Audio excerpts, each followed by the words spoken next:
LoveLore Library. Chapter 144. After returning to the city to replenish their health, PG gathered in the middle lane and aggressively pressed toward the enemy's tower in the middle lane. Halfway through, Jingyu had his shadow glimpse go to the jungle to get a magic disc. With the magic dragon army and the magic disc paving the way, PG pushed through two enemy towers in the middle lane in one go, but they were blocked by the enemy demons under the third tower. If it were any other team, they would probably continue to push. However, PG had its own way of doing things. Push through. Following Jingyu's order, PG pressed into the tower under the leadership of Qin Fei and Lilith. Qin Fei's Lilith endured the tower damage and directly pressed into the enemy's back row. Han Ling's soul used flash and used all his crowd control skills after entering the tower. Yi Hong's realm god activated, for Direction's realm. The four golden walls surrounded all the enemy forces, making it difficult for them to move. This wasn't the end. Yi Hong immediately followed up with a skill, Boundary. He drew a golden line between himself and the enemy demons, then followed up with a second skill, Realm Pull. The beautiful blonde man in a gorgeous robe pushed forward with a golden wave. The enemy demons hit by the wave all moved forward uncontrollably, crossing the boundary that realm god had just drawn. The heaven-defying damage that resulted from this was no joke. System, Realm God, first kill. System, enemy nine-tailed fox has died. System, Realm God, double kill. System, enemy blood carp has died. System, Realm God, triple kill. System, enemy dark cupid has died. System, Realm God, quadruple kill. System, enemy Heijiao has died. System, Realm God, pentakill. System, enemy flower petal of Datura has died. Yi Hong, nice. Luo Yiming, damn. 5 kills in one go, awesome. Han Lang, Yezi 666. While Yi Hong was annihilating the entire enemy team, Luo Yiming Sin's garden and Jing Yu's glimpse of shadows had successfully destroyed the 3 towers and rescued Lilith, who was at critical health. System, Sin Garden, destroy the enemy's defense tower. Qin Fei raised his eyebrows. If you were any later, I would have died. Luo Yiming, didn't we make it in time? Yi Hong, continue to push the tower. Quick, quick, quick. Continue, continue, continue. Yi Hong, who had gotten a pentakill, was especially excited. It was as if he could already see himself receiving the MVP award in front of the stage. His teammates smiled helplessly and continued to push forward with him. With the enemy's entire team dead, PG and his team were able to follow the last wave of Magic Dragon Army into the enemy's territory with ease. Then, with all their members attacking the territory, they destroyed the territory in minutes and won the match. Final time used, 12 minutes.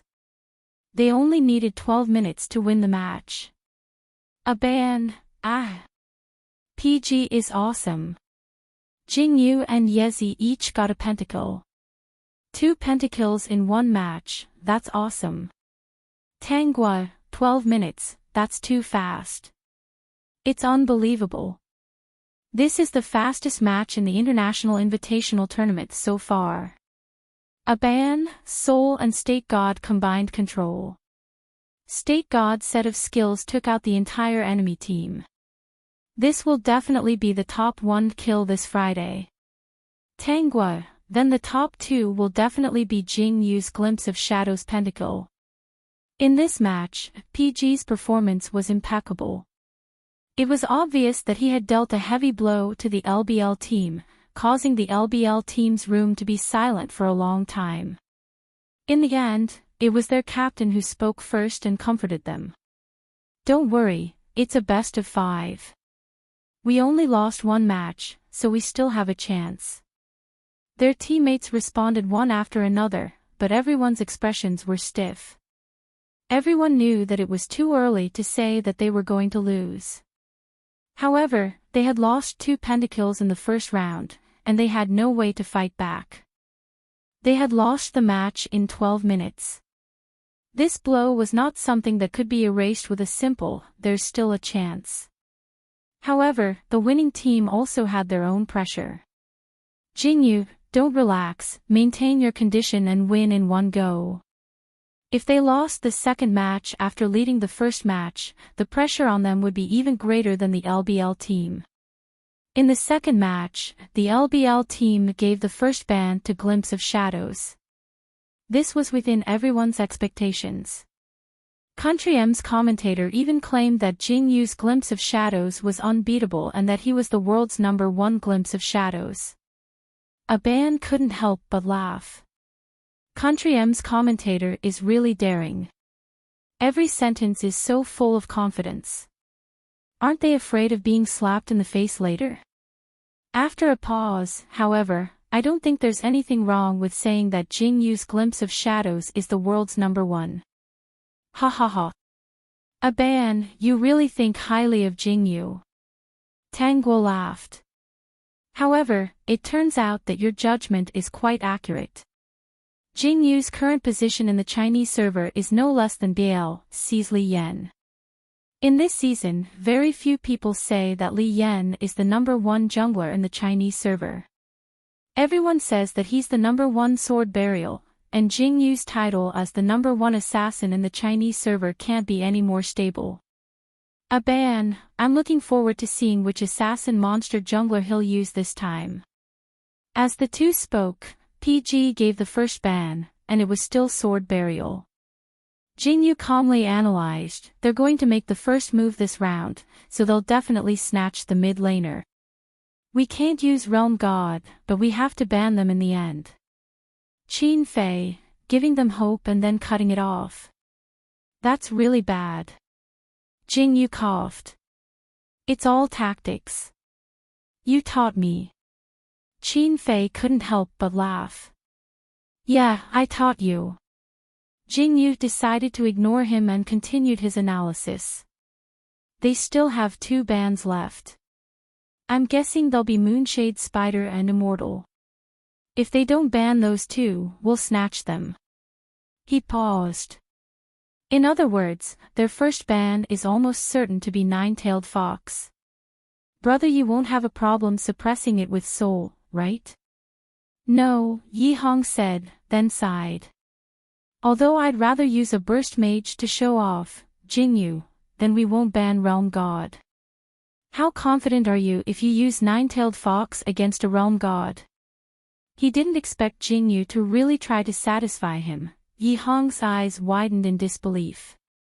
After a while, he replied seriously, I don't know how good he is at Realm God, so it's hard to say.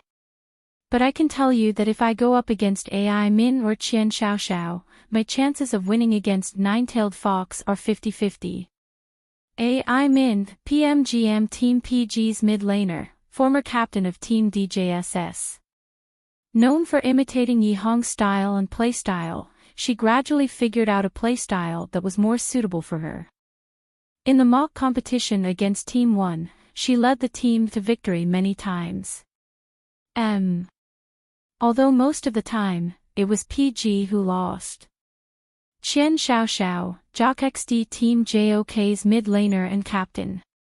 Before Yi Hong, he was known as the #1 Nine-Tailed Fox in the country. He was the main tank of JOK's team and led his teammates to victory many times. So he was targeted very badly in the last few tournaments, causing JOK's ranking to drop to the bottom of the top 8. In short, they were 2 very strong mid laners. Jingyu thought seriously for a moment. 50-50, that's enough. Let's release Realm God. Yi Hong blinked. He couldn't believe that Jingyu would actually agree. Jingyu smiled. Don't you have me? My chances of winning against the opposing jungler are 100%. Wow, look at how confident and arrogant he was. If it wasn't for Jingyu's good looks and flirtatious tone that made people's hearts itch, he would really be asking for a beating. However, it was the truth. In the previous round, everyone had seen Jingyu use his low HP glimpse of shadow to fight against Flower Petal of Datura, who was at full HP. They had made a husband and wife vow to each other. It had to be known that Glimpse Shadow was just a little brother without his big move. He was far more of a flower vase than Heart of Ice. Even so, Jingyu still used Glimpse Shadow to kill Flower Petal of Datura. This was a technical beating. It probably dealt a heavy blow to LBL's jungler. After thinking this through, Yi Hong couldn't help but smile. Then I'll leave it to you. And so, PG didn't ban Realm God or Nine-Tailed Fox. Instead, he banned Flower in the Mirror and Wanmiliohua. As for LBL's ban positions, Jingyu had completely guessed it: Glimpse Shadow, Moonshade Spider, Immortal. They had no other choice. In this round, LBL had clearly made the first move, but they were completely passive. After LBL insta-killed Realm God, PG insta-killed Nine-Tailed Fox and Flower Petal of Datura. A ban was instantly excited. Looks like Jingyu is planning to show off Flower Petal of Datura in this round. Is it possible for him to show off all the assassin-type monsters in the International Invitational Tournament? Definitely. Tanguy said with certainty. Speaking of which, Yezi got Nine-Tailed Fox in this round again. Even though he's up against Realm God, for some reason, I have a feeling that Yezi will win. A ban? Hahaha, it's probably because Yezi's Nine-Tailed Fox has never lost before. According to the official statistics of the monster's win rate, there are only 2 monsters with a 100% win rate. One is Jingyu's Glimpse Shadow, and the other is Yezi's Nine-Tailed Fox. Tanguy, that's unbelievable. At the same time, LBL's members were also seriously analyzing PG's lineup for this round. He's actually using Nine-Tailed Fox to fight against Realm God. He even took my Flower Petal of Datura. If he loses this round again, won't he lose face? In an esports competition, the most frustrating thing was to lose even after exchanging monsters and monsters. This was the most direct reflection of the strength of both sides. When both sides entered the battlefield, the final lineup was as follows: PG, Lilith, Nine-Tailed Fox, Dark Cupid, Sarier, Flower Petal of Datura, LBL, Azrael, Realm God, Sin Garden, Mermaid, Bladeless Burial. Jingyu was really surprised when he saw that the LBL's last position was Bladeless Burial. In China, it was very rare to see assassin-type monsters jungling. Only the Flower Petal of Datura and the Moonshade Spider were more common. Now, he actually saw Bladeless Burial when he was fighting against an LBL team from Country L, Jingyu. It seems that the foreign junglers prefer to chase after low-health players. Bladeless Burial was undoubtedly the best monster in the world, and it came to chasing after low-health players.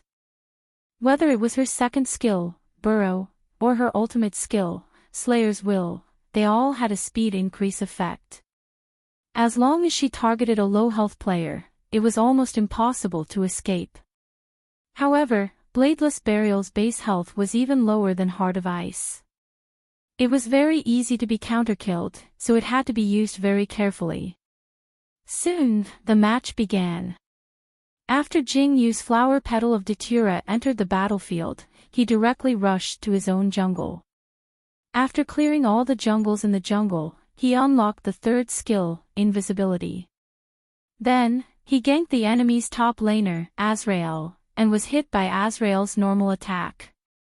After activating his passive, he successfully stacked 3 layers of poison on Azrael. He could now use Invisibility. Flower Petal of Datura's Invisibility could only be used when stacked 3 layers of poison. After Jingyu successfully made his Flower Petal of Datura invisible, he didn't even look at Azrael, who looked like he was facing a great enemy. He swaggered under the enemy's defense tower and invaded the enemy's jungle. A ban was about to laugh to death, ha ha ha. LBL's Azrael is hiding under the tower and doesn't dare to move.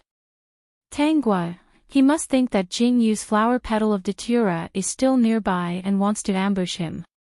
However, Jingyu's goal is only to use invisibility. Aban, yes, gank Azrael and activate invisibility in order to sneak into the jungle, that's too cunning. Jingyu calculated the time and knew that Bladeless Life should be farming in the upper jungle right now. Sure enough, when he arrived next to the Green Goblin, he saw that Bladeless Burial was soloing the Green Goblin. Jingyu shamelessly had his flower petal of Datura crouch by the side and wait for the Green Goblin to have low health before using Retribution on it. Got it. The enemy's Bladeless Burial. The Green Goblin that he had worked so hard to kill was taken away just like that. The enemy jungler was obviously stunned for a moment before he suddenly attacked Jingyu. Jingyu's flower petal of Datura's invisibility was removed the moment he used Retribution. Even so, he still had the initiative. Almost at the same time that Bladeless Burial was about to grab him, he used his second skill, Flying Flower. He turned into a small purple flower and floated behind Bladeless Burial. Then, he used Flower Strike. The two skills hit consecutively and successfully stacked 2 layers of poison on Bladeless Burial. The LBL jungler was indeed someone who knew how to use Flower Petal of Datura. He knew that attacking at this time would trigger a passive effect, so he simply gave up on attacking. Instead, he roamed nearby and waited for his teammates to come help him. However, the LBL top laner, Azrael, was busy clearing out troops to defend the tower. He was being suppressed by Qin Fei's Lilith to the point that he couldn't breathe. The mid laner, State God, and Nine-Tailed Fox were both at low health. They couldn't even take care of themselves. What should he do if no one came to help him? Bladeless Burial hesitated, and Jingyu's flower petal of Datura immediately chased after him. Bladeless Burial was clearly the one who was good at chasing, but he was being chased by Jingyu's flower petal of Datura and had no choice but to escape underground. Thus, Jingyu took the opportunity to steal another wild in the LBL's jungle. The LBL jungler felt wronged. He could only watch as his wild was stolen, but there was nothing he could do. Finally, the LBL top laner couldn't stand it anymore. He gave up on a tower and rushed into the jungle. However, Qin Fei also decisively gave up on pushing the tower and chased after him into the enemy's jungle. The LBL jungler was both happy and worried. He was happy because he finally had the confidence to fight against Jingyu's flower petal of Datura, but he was worried because, as soon as the LBL Azrael entered the jungle, Jingyu's flower petal of Datura took the initiative to meet him. After dodging the opponent's skill, he received the opponent's normal attack. Then, he used 2 skills, one after the other. Passive, Flower Rage, Poison Stack 1. Displacement, Flying Flower, Poison Stack 2. Attack, Flower Strike, Poison Stack 3. Invisibility. After Jingyu's flower petal of Datura became invisible, he didn't even look at Azrael. He turned around and rushed towards Bladeless Burial. A normal attack. When flower petal of Datura attacked an enemy monster while invisible, the damage dealt would be doubled. Bladeless Burial, who was at half health, only had a sliver of health left after this attack. He was so scared that he counterattacked. He successfully hit, but he wasn't happy at all. Passive activated, Poison Stack 1. After Jingyu's flower petal of Datura gave Bladeless Burial another normal attack, he didn't even look at him. He moved to dodge Azrael's skill and met up with Qin Fei's Lilith. System, Flower Petal of Datura, 1 kill. System, enemy Bladeless Burial has died. Tangua, huh. Aban, Bladeless Burial has been poisoned to death. When Jingyu's flower petal of Datura turned around to face Bladeless Burial wasn't dead yet. However, Jingyu left without hesitation. He clearly knew that Bladeless Burial was dead for sure. Aban, so cool. Every time I see Jingyu using Flower Petal of Datura to leave a layer of blood on the enemy and then the enemy dying behind him, I think it's especially cool. Tangua, hahaha. Real men never look back to see the poison activate. Just like that, Jingyu coolly took down the first blood. Then, under the protection of Qin Fei and Lilith, he retreated from the enemy's jungle. However, was his comeback to the jungle over just like that? Obviously not. Without the protection of the defense tower, Azrael was instantly killed by Lilith. Qin Fei's Lilith was so ferocious that Azrael had no choice but to use Blink. However, Qin Fei wasn't willing to give up. He also used Blink and chased after Azrael. Almost at the same time, Jingyu's Flower Petal of Datura's cooldown ended. He used Blink and teleported to catch up to him and used Flower Strike. Then, the two of them turned around and went to farm in the wild. System, Flower Petal of Datura, double kill. System, enemy Azrael has died. Tangua, hahaha. Another one poisoned to death. A band, the two of them turning around at the same time is too cool, hahaha. After Qin Fei and Jingyu worked together to clear the LBL jungle, they returned to the top lane and destroyed the enemy's tower. The LBL top laner was about to cry. Two consecutive top laners are so domineering. My luck is too bad. His teammate comforted him. Think about it this way.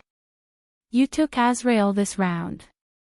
If you didn't do that, you probably would have been killed. The LBL top laner wasn't comforted. I'm already dead. Thank you. The LBL top laner wanted to rely on his realm to destroy the enemy's mid lane. However, not only was he unable to take down the mid lane, his own top laner was also destroyed. Jingyu's Flower Petal of Datura unscrupulously went against the jungle and increased the economy of both sides. Finally, Yi Hong, who was one piece ahead of the rest, used his nine-tailed fox to instantly kill the LBL top laner's realm. System, nine-tailed fox, 1 kill. System, enemy's realm has died. Jingyu, who was so engrossed in the jungle that he forgot to gank, said, Brother Ye's nine-tailed fox is really strong. Yi Hong didn't know whether to laugh or cry. Come and help me push the tower. Just like that, the LBL top laner's tower was taken down by the PG. At the 13th minute, the two sides engaged in a huge team battle in the mid lane. Just as the PG was about to be wiped out, Hanlang Sarier activated his ultimate, Light of Protection. In the end, the PG took the opportunity to counterattack and wipe out the LBL team. Hanlang, TSK, a pure support is still very useful, right? Luo Yiming, Old Han is awesome. Yi Hong, hahaha, I'll give you a like. In this team battle, 1 for 5. On the PG side, only Qin Fei's Lilith died. In order to kill the enemy's backline, he gave up on using his ultimate to escape and instead chased after them. In the end, he managed to get a double kill before dying. Now, the LBL was scared to death of Qin Fei. Too cruel. This suicidal playstyle is too scary. Lilith has to be banned. Even if we die, we have to ban her. Then, what should we use? After a moment of silence, everyone felt a headache coming on. Their 3 bans for this round were Fleeting Shadow, Moonshade Spider, and Undying. Could they use Fleeting Shadow? Of course not. If they used Fleeting Shadow, what else could they do? They could easily get a quintuple kill. With low health, they didn't dare to wander outside the territory. It was too much of a test of their mental fortitude. Could they use Moonshade Spider? That was absolutely impossible. After watching the replay, they still had lingering fears. They felt that Jingyu's Moonshade Spider was simply a bug. One set of skills could kill people, and it also had a chain of control. Once targeted by it, they couldn't move at all and would be controlled until they died. Could they use undying? Unless they wanted to die a more tragic death. What could they do? Change lanes. The LBL mid laner said. Change lanes with me in the next round. I don't believe that I, a mage, will lose to a tank in the early game. As soon as he finished speaking, Qin Fei's Lilith rushed into the second tower and directly clashed with the LBL mid laner. Not only did it use a few skills, it even corroded the sprite commandeering. System, Lilith, 1 kill. System, the enemy's realm god has died.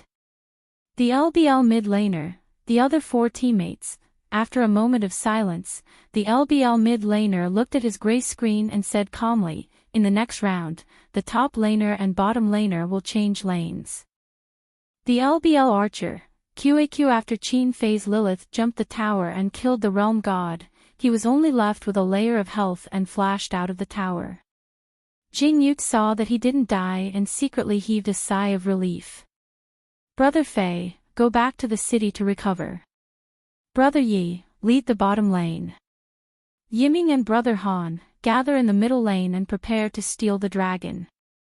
Thus, after a period of time, the PG split into 2 groups. One group led the bottom lane and exposed themselves to the LBL's vision to attract their attention. The other group went to the dragon pit to steal the dragon. However, the enemy jungler still realized their strategy. The moment the magic dragon was about to finish, he drilled out of the ground and handed over retribution. Jing Yu's flower petal of datura handed over retribution at almost the same time. However, the moment he saw the enemy's bladeless man rise from the ground, his heart skipped a beat. As expected, System, bladeless man, conquer the magic dragon. System, the magic dragon army is about to attack. System, flower petal of datura, 1 kill. System, the enemy's bladeless man has died. TSK, Jing Yu really didn't understand. Why did the system always give the dragon to the enemy when they handed over retribution at the same time? At this moment, he was really annoyed. Reality proved that if you failed at the same thing too many times, you would lose your patience.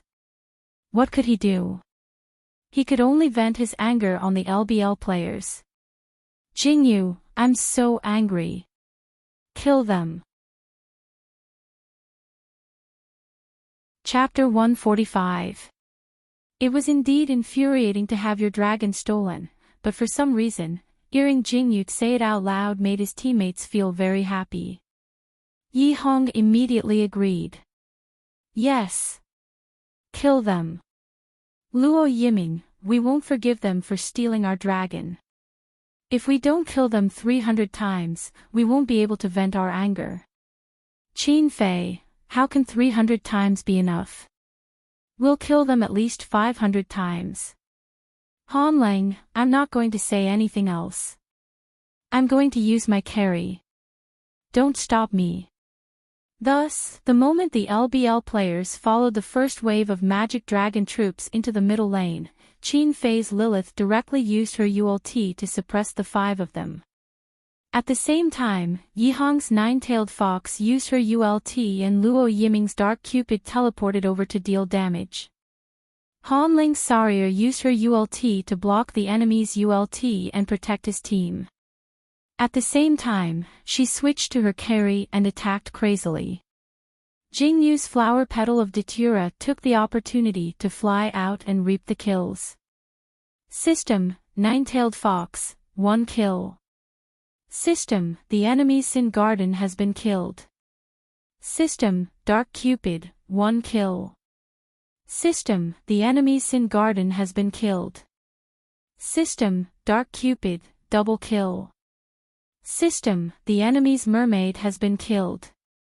System, Sarier, 1 kill. System, the enemy's bladeless death has been killed. System, Lilith, 1 kill. System, the enemy's Azrael has been killed. Jing Yu. Where's my kill? Jing Yu was the angriest of them all. In this 0 for 5 group battle, he didn't even get a single kill, so he shut himself up. Yi Hong didn't know whether to laugh or cry. Qin Fei also couldn't help but laugh. You're too impatient. You used your skills too early. Alright, push the tower, be good. Reality proved that it was not good to be in a match with emotions.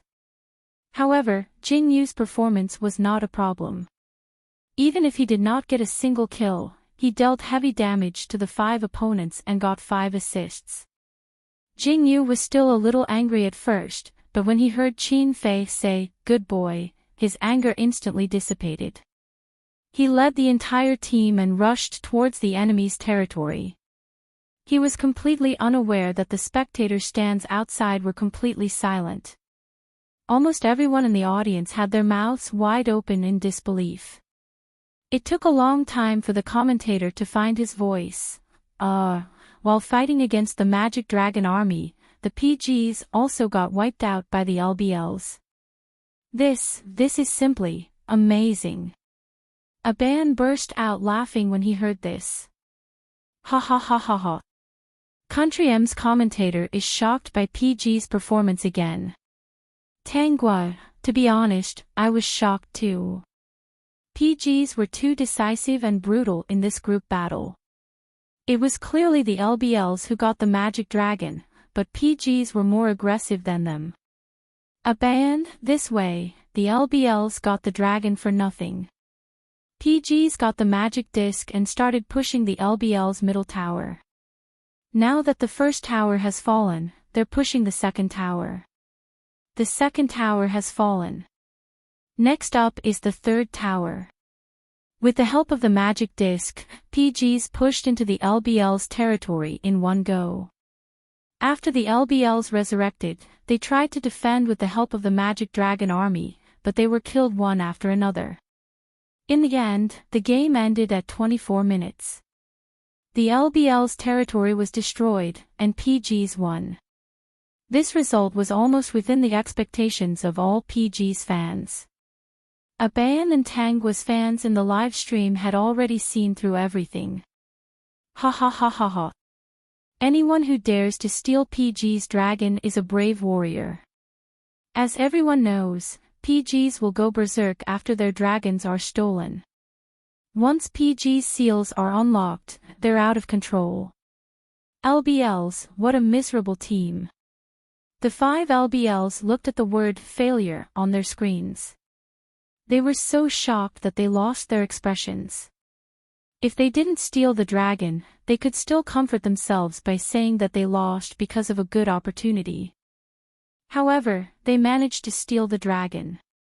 Under such circumstances, not only did they fail to turn the tables, but they were also wiped out by PGs. This was undoubtedly a heavy blow.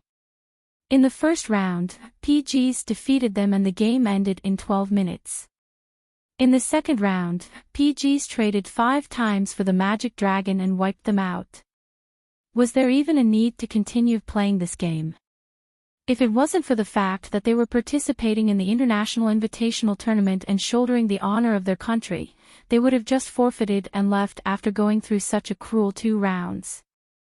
However, they obviously couldn't do that now. No matter how desperate they were, they could only bite the bullet and continue playing with the belief that they would win.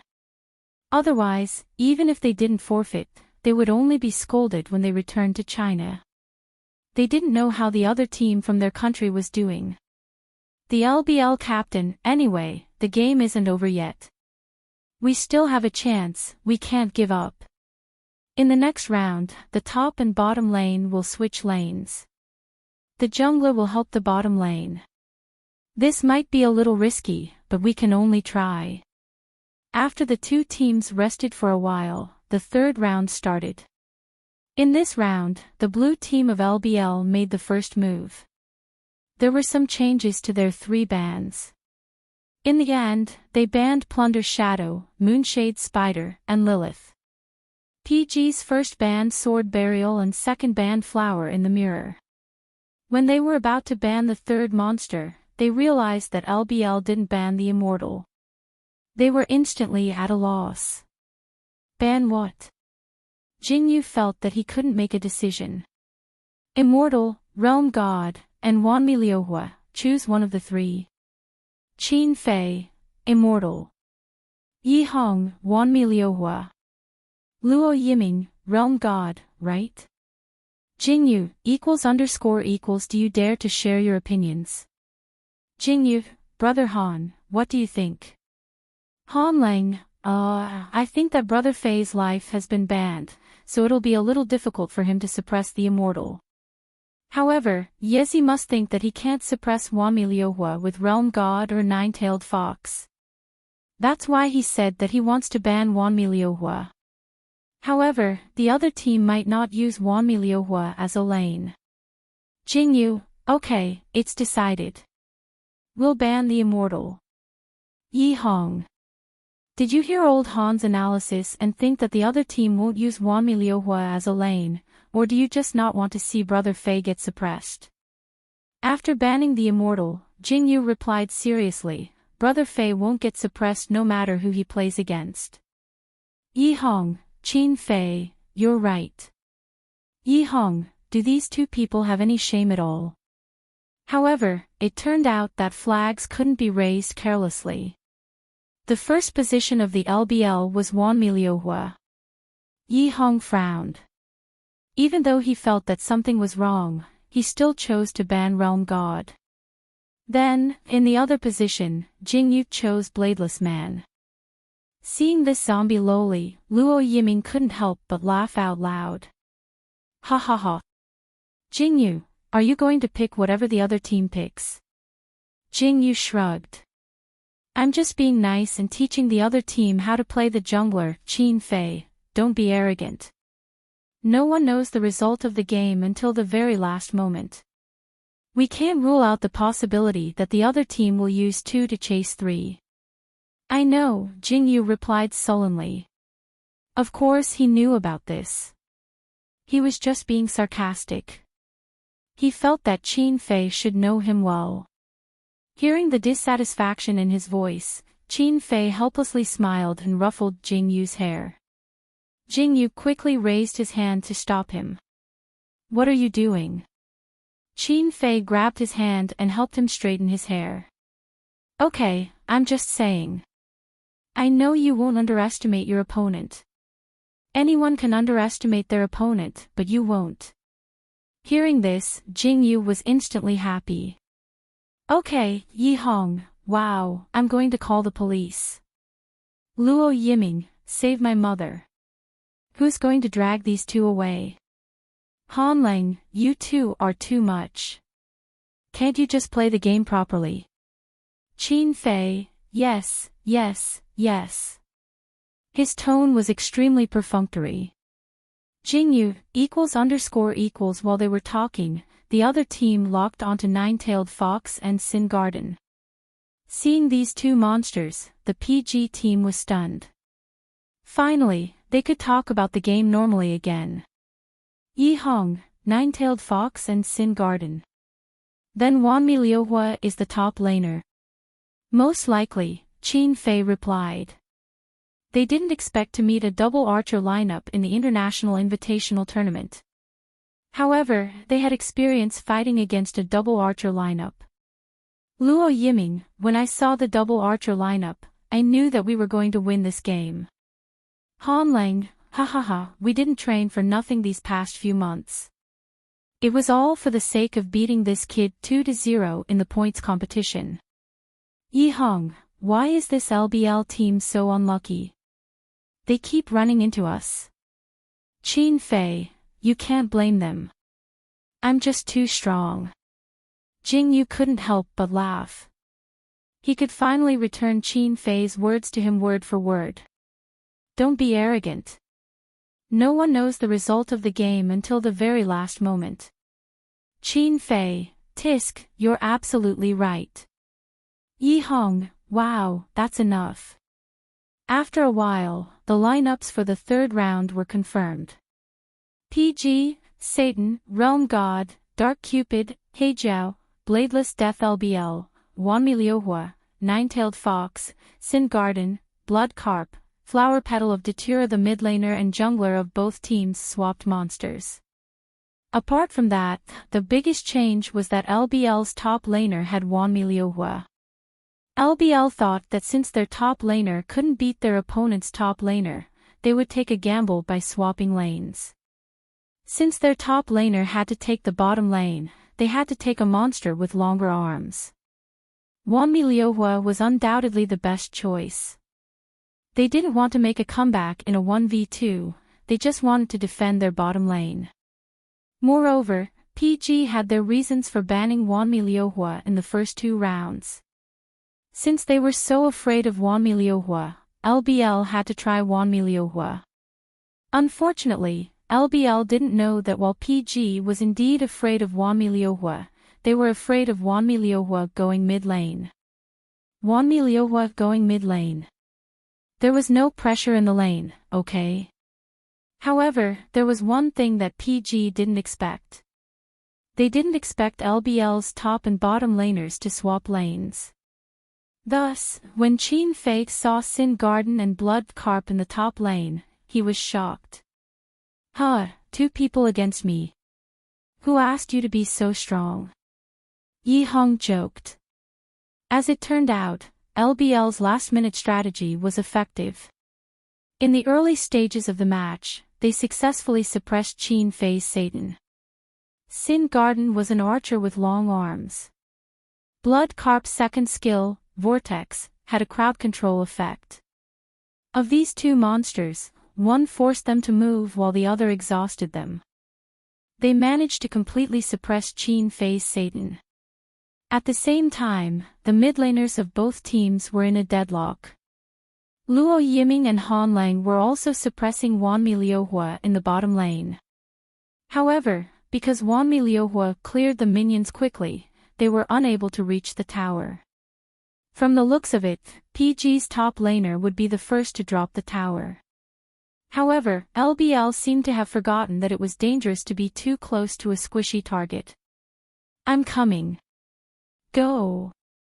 Following Jing Yu's command, Qin Fei's Satan suddenly activated Demon King's deterrence and pressed down on the enemy archer and support.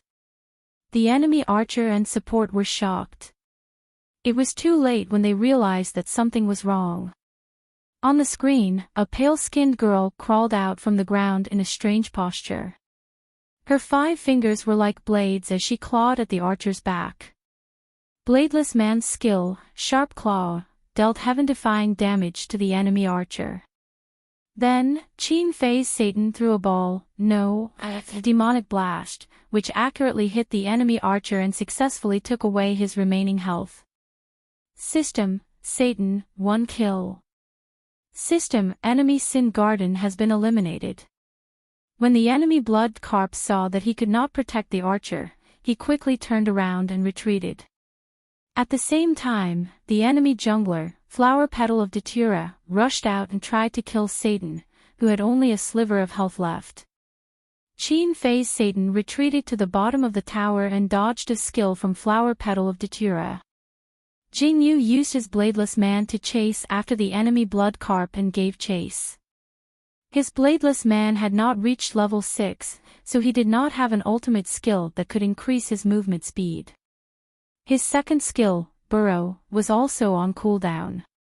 Unlike other assassin-type monsters, Bladeless Man could not respawn immediately after killing an enemy. Hence, it was difficult for him to chase after the enemy. However, in the end, he managed to catch up to Blood Carp with the movement speed advantage of Bladeless Man and dealt a fatal blow. System, Bladeless Man, 1 kill. System, enemy Blood Carp has been eliminated. When the enemy jungler saw the 2 system notifications, he knew that once Bladeless Man returned, he would completely lose the chance to kill Satan. He hesitated between jumping over the tower and retreating. In the end, he chose to retreat. However, he still encountered Bladeless Man who was rushing back. At the same time, Qin Fei's Satan also rushed over with a sliver of health left. In the end, Jing Yu's bladeless man successfully took the enemy jungler's head. System, bladeless man, double kill. System, enemy flower petal of Datura has been eliminated. Jing Yu looked at the 2 kills and 1 assist at the start of the game and could not help but click his tongue. Hesitation leads to defeat. If the enemy jungler had not hesitated and retreated, he might have been able to save his life. Because my teammate GF's Chinese name has the same pronunciation as Jing Yu's Chinese name, I lazily used Jing Yu's initials. Why do I have to explain this?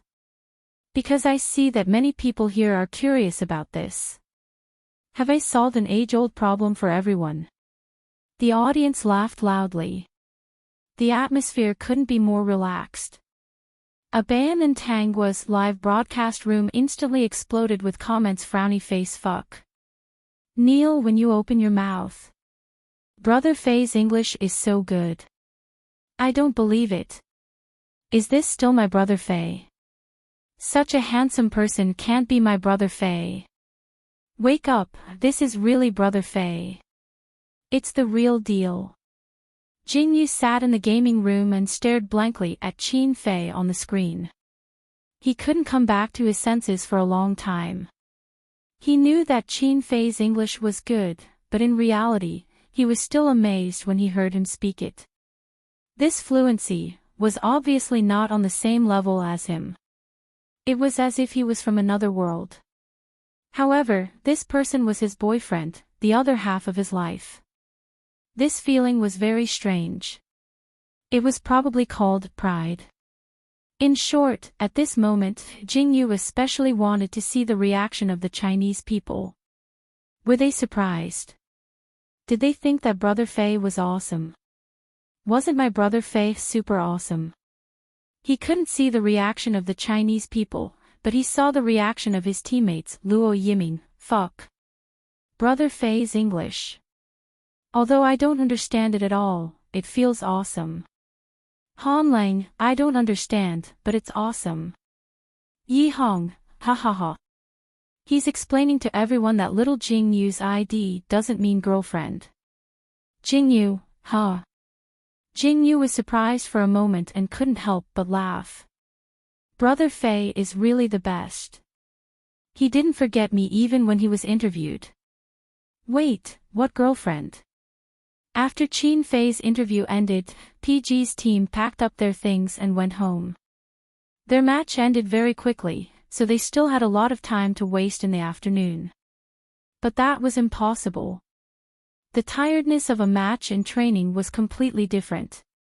Even though PG had defeated their opponents 3-0 twice in a row, the 5 of them just wanted to lie in bed and enjoy the silent peace after returning to the hotel. However, after Jing Yu laid on his bed for a while, he shamelessly crept onto Qin Fei's bed. Qin Fei was lying face to face with him on the bed. He reached out and scratched his nose, asking in a hoarse voice, "What are you doing? You have a bed to sleep in, but you have to squeeze in here." Jing Yu blinked. "I think you're very handsome today." Qin Fei, "Oh, you mean I'm not handsome usually?" "You're also very handsome." Jing Yu said without thinking, "But you're especially handsome today." "I can't control myself." "Ha." At first, Qin Fei didn't react. It wasn't until Jing Yu hugged him and felt the change in a certain part of him that he realized something. He laughed helplessly and scolded, "I just said a few words in English, and you had a fucking reaction. You're too sensitive." Jing Yu didn't know that word, nor did he want to know it. He just wanted to interact with Qin Fei for a while and confirm that he was still by his side and not in another world. Jing Yu felt that Qin Fei speaking English was very impressive. At the same time, there was a strange feeling that made him a little uneasy. Well, the reason didn't matter. He just suddenly wanted Qin Fei. Jing Yu and Qin Fei looked at each other and blinked innocently. "I know the rules. We can't do it during the match." But you can help me with your hands." Qin Fei looked at him. Before he could react, Jingyu kissed him tentatively on the cheek. "Brother Fei, help me." Qin Fei couldn't help but laugh. "I really don't know what to do with you." He reached out and pinched Jingyu's chin, kissing him fiercely. Chapter 146. Qin Fei found that Jingyu was a masochist. Pain would not make him flinch, but would instead stimulate him, making him unable to stop. Therefore, Qin Fei's kiss and hand movements were a bit rough. On the basis of not hurting Jingyu, he let him enjoy himself to his heart's content.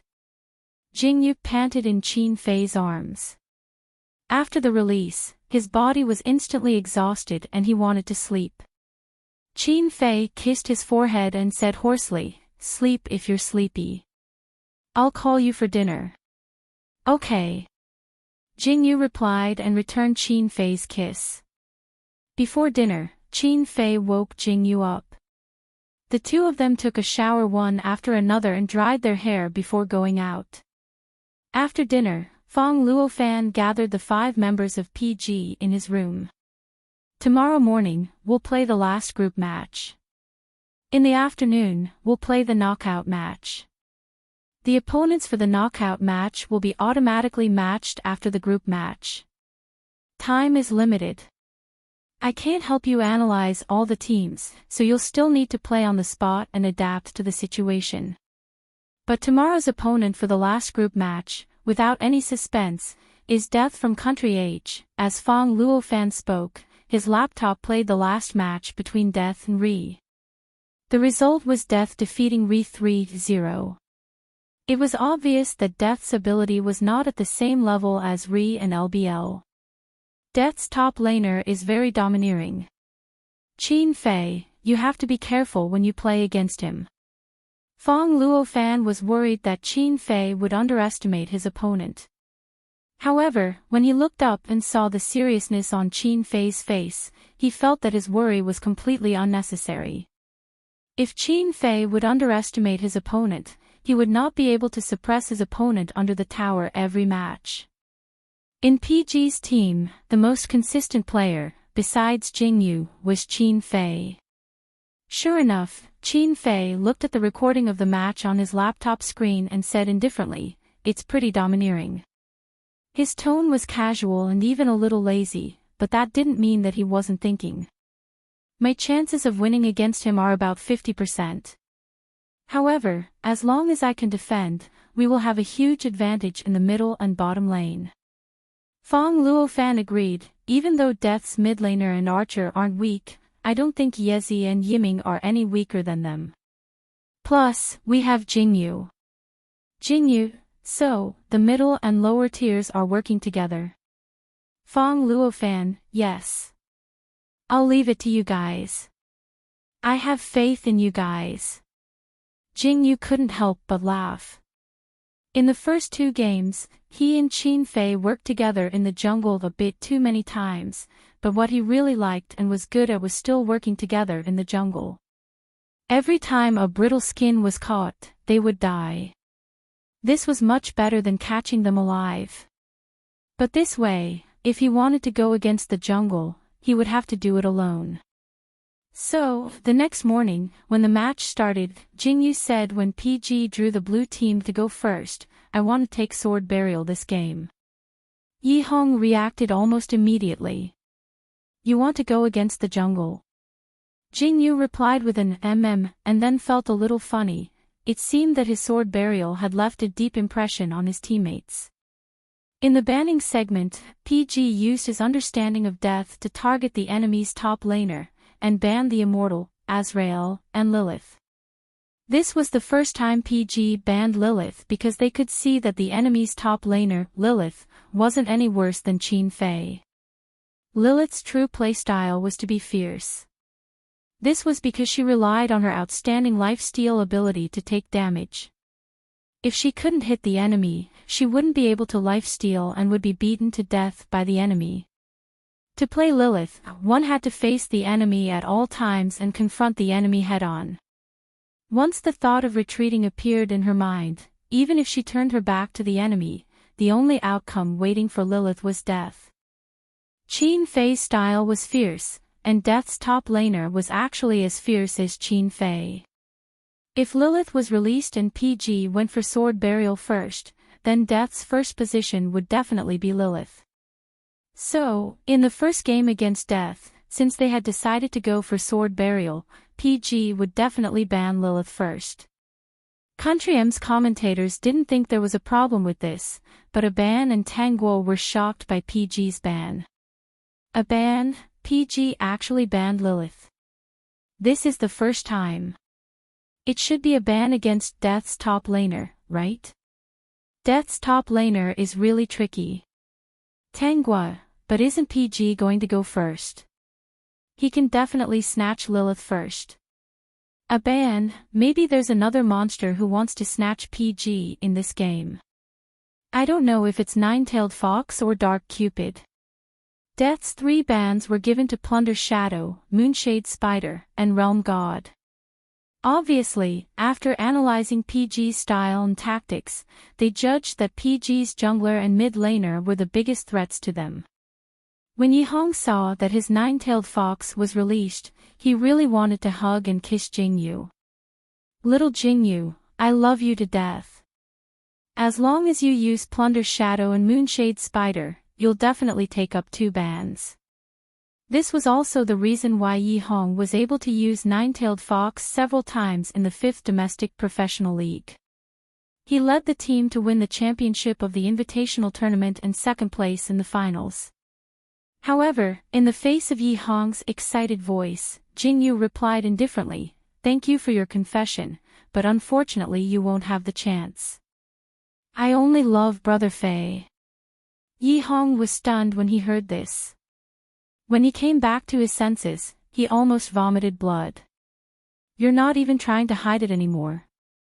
Jingyu shrugged and didn't say anything. Then, Qin Fei patted his head affectionately. Qin Fei wasn't satisfied after patting Jingyu's head. He leisurely added, "What are you talking about? We've never tried to hide it." Yihong rolled his eyes and decided to ignore them. "Qin Fei, speaking of which, Yezi, it's time for you to find a girlfriend." Yihong, "Hey, it's none of your business. I'm proud to be single." As they spoke, Jingyu locked onto sword burial. Then, Death chose their top laner Quangu and archer Dark Cupid. Death's top laner was within PG's expectations, but Dark Cupid. Luo Yiming wailed. Han Lang wasn't surprised at all. At this point in the competition, every team, player style, and commonly used monsters have been more or less exposed. It's normal for your Dark Cupid to be stolen. Then, it was PG's turn to choose. Qin Fei locked onto Satan, and Yihong's Nine-Tailed Fox was chosen. When those who supported PG saw Yihongsuo's Nine-Tailed Fox, they all had a feeling that this game is in the bag. However, when PG and the others saw that the other side had locked onto the 10,000 Extinguishing Wildfire, they all revealed worried expressions. Jingyu, I have a feeling that they've figured it out. Yihong, I have a feeling too. Yesterday afternoon, in the match between PG and LBL, PG banned Wanmi Liuhua twice in a row, as if he was afraid of Wanmi Liuhua. However, in the 3rd round, LBL, who had Wanmi Liuhua, wasn't able to turn the tables. Instead, he was completely defeated by PG. The question was, if that was the case, why did PG ban Wanmi Liuhua? Evidently, Death had studied PG's battle videos before the match and discovered this detail. They had already locked onto Wanmi Liuhua after locking onto Dark Cupid. Clearly, they planned to use Wanmi Liuhua as a mid laner. This was undoubtedly bad news for Yihong. Before I reach level 6, it's unlikely that I can break through the mid laner. I'll have to think of a way for the bottom laner. Han Lang, then let's pick Gulen and Maha. Thus, not long after Death locked onto Flower in the Mirror, PG both locked onto Maha and Gulen. This was PG's first change of pace combination. At this point, Death only had one jungler left. After some hesitation, they locked onto Soul. The choice of an elemental soul was beyond everyone's expectations. Whether it was PG's players or the local and foreign commentators, everyone was silent for a moment because of this choice. Then, the foreign commentator said in surprise, "So Soul is the mid laner. Wanmi Liuhua is the jungler." Aban and Tangguo also thought so. Aban, I thought Wanmi Liuhua was the mid laner. After all, many countries like to use Wanmi Liuhua as a mid laner. However, it's impossible for Soul to be the jungler. Tangguo, Soul's skill is magic damage. The jungler's speed is very slow, so it's definitely the mid laner. It's not uncommon for Wanmi Liuhua to be the jungler. Of course, PG's players thought the same, but for some reason, they felt uneasy. Yi Hong, since they studied us and took Wanmi Liuhua and Flower in the mirror, I think it's very likely that Wanmi Liuhua is the mid laner. Why would they lock onto Soul in the last position? Luo Yiming, it's not uncommon for Soul to be the mid laner and suppress the high damage and weak HP, right? Yi Hong, it's not uncommon, but I still feel that something's not right. How should I put it? I just feel that the other party shouldn't be that stupid. Han Lang didn't know whether to laugh or cry. He wanted Yi Hong to restrain his mocking skills, but before he could say anything, he heard Jingyu say, "Do you still remember Jock's mage jungler in the LDPL semifinals?" In the 5th LDPL semifinals, PG's second team was about to enter the top 8, but they lost to Jock at the crucial moment and missed the top 8. In that round, Jock had used a mage jungler. A mage jungler, this would be scolded in a random matchmaking game. However, Jock had used such a ridiculous tactic to win against PMG. In the later stage, the three mages each took a big hit and sent all PMG members back to the respawn point. Thinking of that round, all PG's members shuddered. Jingyu's sudden mention of this matter could not be more obvious. If even mages could jungler, it was not impossible for Soul to be the jungler. Soon, Death revealed the answer to the world. A second before entering the battlefield, Soul had adjusted his sprite commandeering to Retribution. All the audience members who were paying attention to this match were shocked. It took a long time for the commentator to react. Tangguo, oh my god. Soul jungler.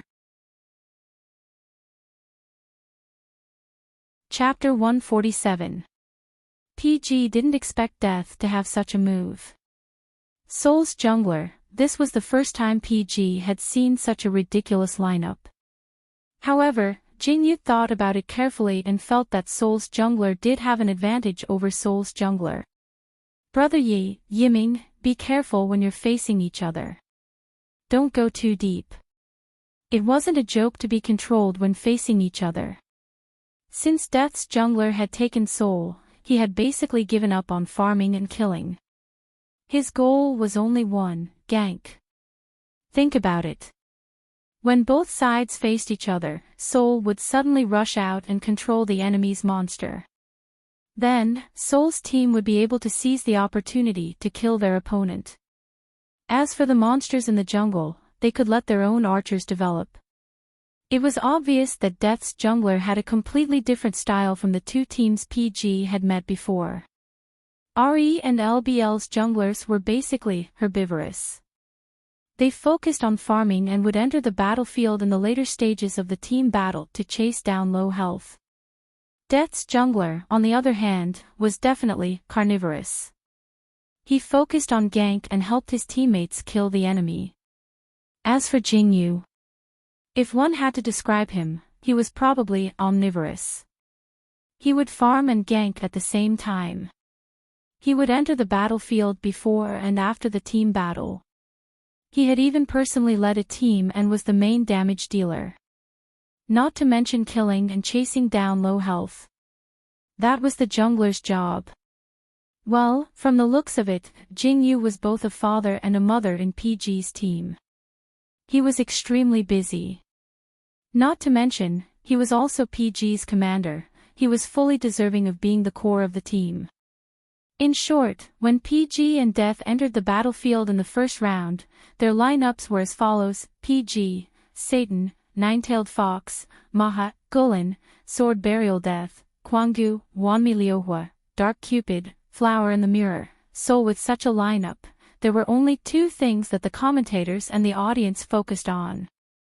One was how well the two of them could match up in the one-on-one match. Both of them had won the MVP award in the previous game, so they were obviously very capable players. The other was to see how effective the Soul Jungler could be. If this lineup was effective, it might be imitated by the whole world, giving the game LD more possibilities. This was the first point of concern, and the fans of PG felt that there was no suspense. When has our family's brother Faye ever been suppressed in a match? However, as soon as the match began, Qin Fei's Satan was pushed into the tower by the opposing Kwangu. Satan was a warrior-type demon, and the Kwangu was a tank-type demon. One was responsible for dealing damage, while the other was responsible for receiving damage. Those with high DPS had low DPS, and those with high DPS had low DPS. In fact, it was hard to say who would have the advantage in the lane. However, in theory, since the demon with high DPS could clear the enemy troops faster, Qin Fei should have the upper hand. The current situation was caused by the fact that Qin Fei wanted to kill off the enemy troops, but the opposing Kwangu attacked him from the beginning. Even if he didn't kill off the enemy troops, he wouldn't let Qin Fei kill off the enemy troops. After gaining the upper hand, the Kwangu didn't relent and forced Qin Fei to retreat into the tower. However, this wasn't a big problem. After all, the Kwangu had short arms. As long as Qin Fei hit his Satan under the tower, the Kwangu wouldn't be able to hit him. Then, he could slowly wait for the Kwangu to finish killing off the enemy troops, and then he could leisurely kill off the enemy troops. However, to PG's supporters, this was simply unbelievable. Frowny face. Someone can suppress Brother Fei. My brother Fei, the top player in the online game, is being suppressed. Is Brother Fei still asleep? Sleeping God, stop sleeping. Wake up. Go, Brother Fei. Of course, there were also some rational voices. Frowny face. Since he didn't gain the upper hand, he could only strategically retreat. Do some people really understand the game? Is it okay to lose the game as long as you enjoy the game? There's a difference between being fierce and being reckless. Brother Fei is fierce, but he's never reckless. Yes, Qin Fei was never reckless. He would only press forward when he was sure that he could kill his opponent. The minimum requirement was to perform a husband and wife bow to each other. If he couldn't even do a one-for-one trade, what was wrong with retreating temporarily? Jingyu had a hunch that Qin Fei would be suppressed in the online game, but he didn't expect him to be suppressed at the start of the game. On the other hand, the situation in the mid lane was much better than expected. Nine-Tailed Fox was indeed Yi Hong's life weapon. Not only was he not suppressed by Wanmi Liuhua, but he was also able to find opportunities to deplete Wanmi Liuhua's health. However, Death seemed to have expected such an outcome, so Soul appeared very quickly. Just as Yi Hong's Nine-Tailed Fox pressed a little deeper, the enemy's Soul flashed out and cast a crowd control on him. Crowd control. However, Jingyu, who had expected this, repositioned himself and slashed Soul with Sword Burial. Almost at the same time, the enemy Wanmi Liuhua flashed over. He didn't even look at Lu Zilong as he focused on Nine-Tailed Fox. Jingyu used his Sword Burial to block a lot of damage from Yi Hong's Nine-Tailed Fox. Then, the moment Nine-Tailed Fox released its crowd control, the two of them flashed into the tower and successfully escaped. This was a fruitless gank, but it was led by Death. This made PG sweat. Yi Hong sighed in relief. Thanks, sorry. Jingyu, I told you not to push too deep. After Yi Hong's Nine-Tailed Fox cleared the minions, he returned to the city to recover his health. Jing Yu's sword burial went straight to the jungle. He had less than half of his health left, so he definitely didn't dare to go into the jungle. Fortunately, he had retribution. When he used it on the minions, his health immediately recovered to more than 2/3. Then, he continued to farm while paying attention to the minimap, waiting for an opportunity to help the bottom lane.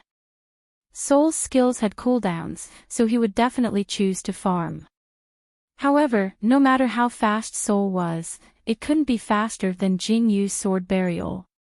After farming the 2 minions, Jing Yu sent his sword burial to the bottom lane. At the same time, he reminded, Brother Yi, be careful. Soul might have gone to your place again. Don't come out of the tower. Yi Hong, okay. Then, not long after Jing Yu's sword burial reached the bottom lane, Soul appeared in the middle lane. Jing Yu decisively moved his sword burial out and chased after the enemy archer who had half of his health left. He slashed all the way into the tower. System, sword burial, 1 kill. System, enemy Dark Cupid has been killed. After killing Dark Cupid, Jing Yu moved his sword burial out of the tower and chased after the enemy support. Then, he ignored him and waited for his minions to enter the tower. Then, he turned around and helped Luo Yiming to push the tower. This series of clean and efficient operations was really pleasing to the eye. Aban couldn't help but laugh. Jing Yu's sword burial is really as unreasonable as Qin Fei's when he was farming. Tanggua, ha, that's right. Overrunning the tower is a basic move. As long as he makes a move, there's no kill that he can't take. Aban, his judgment is also very correct. The top lane is in a stalemate, and Soul is interfering in the middle lane. He'll go help and destroy Death's bottom lane first. Tanggua, is Death's bottom lane's tower going to fall?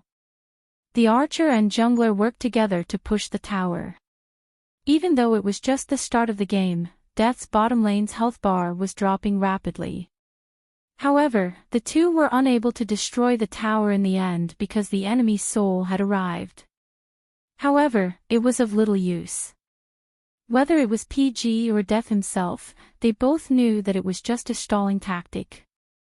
Sure enough, at the 8-minute mark, PG managed to push Death's bottom lane tower. Then, he stole the magic board and shifted the main battlefield to the middle lane. Just as PG and Death were tangling in the middle lane and trying to steal the tower in the middle lane, 2 system notifications appeared. System, Satan, 1 kill. System, enemy Quangu has been killed. At this time, the live stream was focused on the middle lane. Therefore, neither the casters nor the audience knew what was going on in the top lane. When they saw the 2 notifications, they were undoubtedly curious about what had happened in the top lane. Thus, the screen quickly replayed what had happened in the top lane. After Qin Fei's Satan finished off a wave of creeps under the tower, he purposely came out of the tower to show off. The enemy Quangu attacked him without hesitation, but he accidentally got too deep and took a tower damage. Then, Qin Fei's Satan immediately activated Demon King's deterrence and took the opportunity to counterattack the enemy Quangu. In the end, he took the enemy's head with a big swipe. In this wave, Qin Fei was able to kill the enemy Quangu because of his opponent's mistake. However, Qin Fei was too good at seizing opportunities. A small mistake from his opponent was enough to kill him. Aban could not help but exclaim, PG's members are all opportunists. Especially Qin Fei, he's too good at seizing opportunities. Tanggua, that's right. Brother Fei's counterattack was too decisive and clean. It was so enjoyable to watch. As soon as the 2 of them finished speaking, several system notifications popped up on the screen. System, sword burial, 1 kill. System, enemy Soul has been killed. System, sword burial, double kill. System, enemy Wanmi Liuhua has been killed. System, sword burial, destroyed enemy tower. Death's tower in the middle lane was taken down. In addition, Qin Fei had successfully killed the enemy top laner. In the first round with Death, PG had completely crushed the enemy's top, middle, and bottom lane. Jingyu heaved a sigh of relief. Then, he said cheerfully, "Brother Fei's Satan is invincible." Qin Fei could not help but laugh. Before he could say anything, Jingyu spoke again. "Brother Fei is sneaky no matter what he uses." Wow, this bragging. Yi Hong had goosebumps all over his body. "Looks like we're in the bag this round." Luo Yiming, "Is it because Brother Fei killed Guanggu?" Yi Hong, "No, it's because little Jingyu is starting to play around." Luo Yiming, "So that's why." Han Lang, "That makes sense." Qin Fei, "No problem." Jingyu, Hey, we've just gained an advantage. Can't you guys be more serious? If his teammates could hear Jingyu's ridicule, they would definitely retort back, who was the one who started playing around. However, since playing around would boost the morale of the PG team, Jingyu did not mind playing around a bit more. Come on, let them feel the fear of being dominated by a PG. Let's go. Luo Yiming was the first to burst out laughing. Ha ha ha ha ha. No, I can't take it. Jingyu, do you know? Your voice is very popular. Jingyu. Yi Hong, yes, it's very popular. You can tell it's the bottom one. Jingyu. Han Lang concluded with a straight face, I've confirmed the voice. It's the bottom one. Jingyu's face was cold. You guys are going overboard with your ridicule. Looks like I need to show you my top side. Qin Fei raised his eyebrows. Jingyu. In the game. Chapter 148. Jingyu was speechless. So be it in real life, it's the truth anyway equals, but in the game, he would never admit that he was the bottom.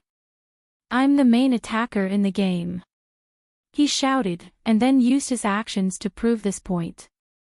At the 12-minute mark, in the team battle in the middle lane, he set the pace and wiped out Death with the help of his teammates with a pentacle.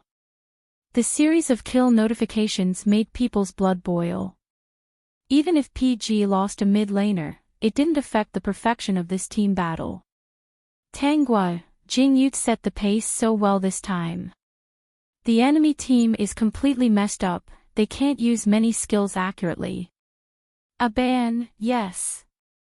The timing and entry point of this team battle is too good. It's very advantageous for PG. Yezi's nine-tailed foxes was very crucial. It directly crippled all of Death's members, and then Jingyu went up to kill them. Tanghua, Jingyu's killing speed is too fast. Every time I see it, I can't help but think, is that something a human can do? A ban, ha ha ha. That's why I say Jingyu is good. Some of his moves are really easy to understand, but can't be learned. After a pause, he continued, there are many reasons why a professional player can become a professional player. Some rely on their intelligence, some rely on their skills, and some rely on their hand speed. As for Jingyu, I think he has both intelligence and skill, and his hand speed is also very fast. He's really a very good player. This was a very high evaluation. However, there was not a single comment on the live broadcast screen. Almost all the comments were in agreement. After all, Jingyu's record was there. No matter how high the evaluation was, it wouldn't be too much. In the first game against Death, PG took 26 minutes to win. However, in the second game, the opponent banned Nine-Tailed Fox and released Moonshade Spider to steal Soul and Flower in the mirror. The Moonshadow Spider that Jingyu had locked onto was not able to achieve the desired effect despite the fact that all the members of the opposing team were there to dispel crowd control. At the 16th minute, they lost the team battle and Death took the dragon. This round took 36 minutes, and PG lost in the end. Wishful thinking was indeed undesirable. Not all foreign teams were helpless against the Moonshade Spider. In the third round, Jingyu used Heart of Ice to win back the point that he had lost. Even though he didn't get a pentacle, no one doubted that his Heart of Ice played an important role in this match. After all, at the end of the tournament, his Heart of Ice record was 23 kills, 8 deaths, and 10 assists. PG had a total of 47 kills, and almost half of them were his. Then, it was finally the fourth round. Jingyu, stop delaying. Win. Yi Hong, yes. Let's win 3-1. Han Ling said, Coach is still waiting for us to analyze our opponents in the knockout round.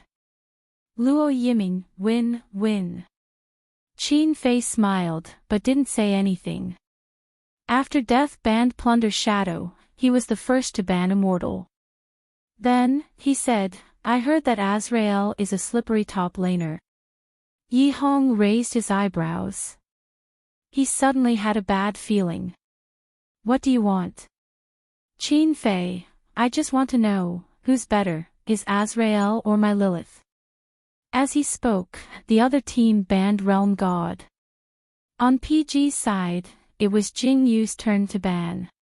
He hesitated for a moment, but in the end, he banned Wanmi Liuhua. Okay, then let's bring out Azrael and Lilith. Yi Hong was convinced. You two can spoil each other. I won't spoil you to death. But even so, he didn't think that Qin Fei's Lilith would lose to Azrael. So for this round, the final lineups of both teams were PG, Lilith, Scarlet Fury, Garden of Sin, Soul, Heart of Ice Death, Azrael, Heijiao, Dark Cupid, Blood Carp, Moonshade Spider. Seeing this lineups, the commentator and audience were a little surprised. Even Luo Yiming, who was the slowest of them all, saw it. Ha! Moonshade Spider is the jungler this round. They should know that with Catoptric Deflection banned and their elemental souls stolen, they won't be able to use the Moonshadow Spider. It shouldn't be a problem for Death. Jingyu said, after all, their jungler isn't the DPS core. If it's just chasing low HP, Moonshade Spider is enough. That was indeed the case, so the commentator and audience were more focused on the top lane. Country M's commentator, PG knows that Azrael of Death is very strong, but he still released Azrael.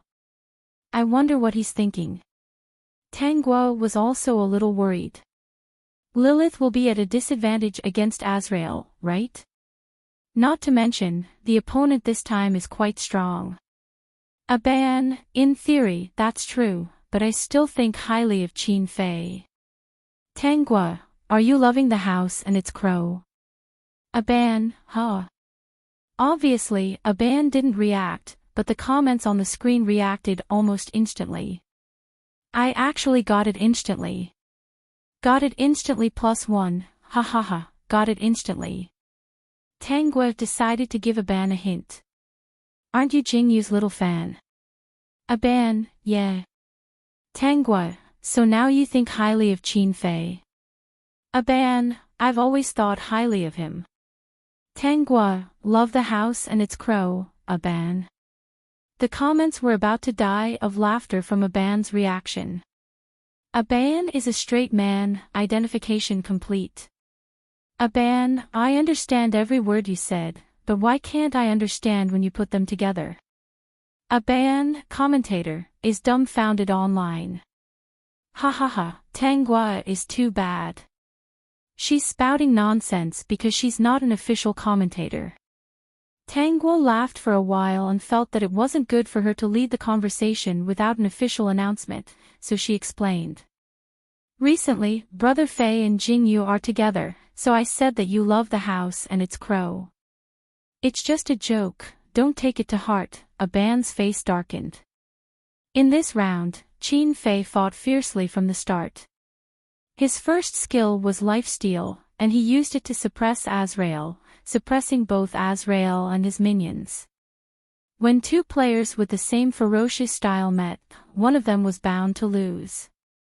It was either retreat or die.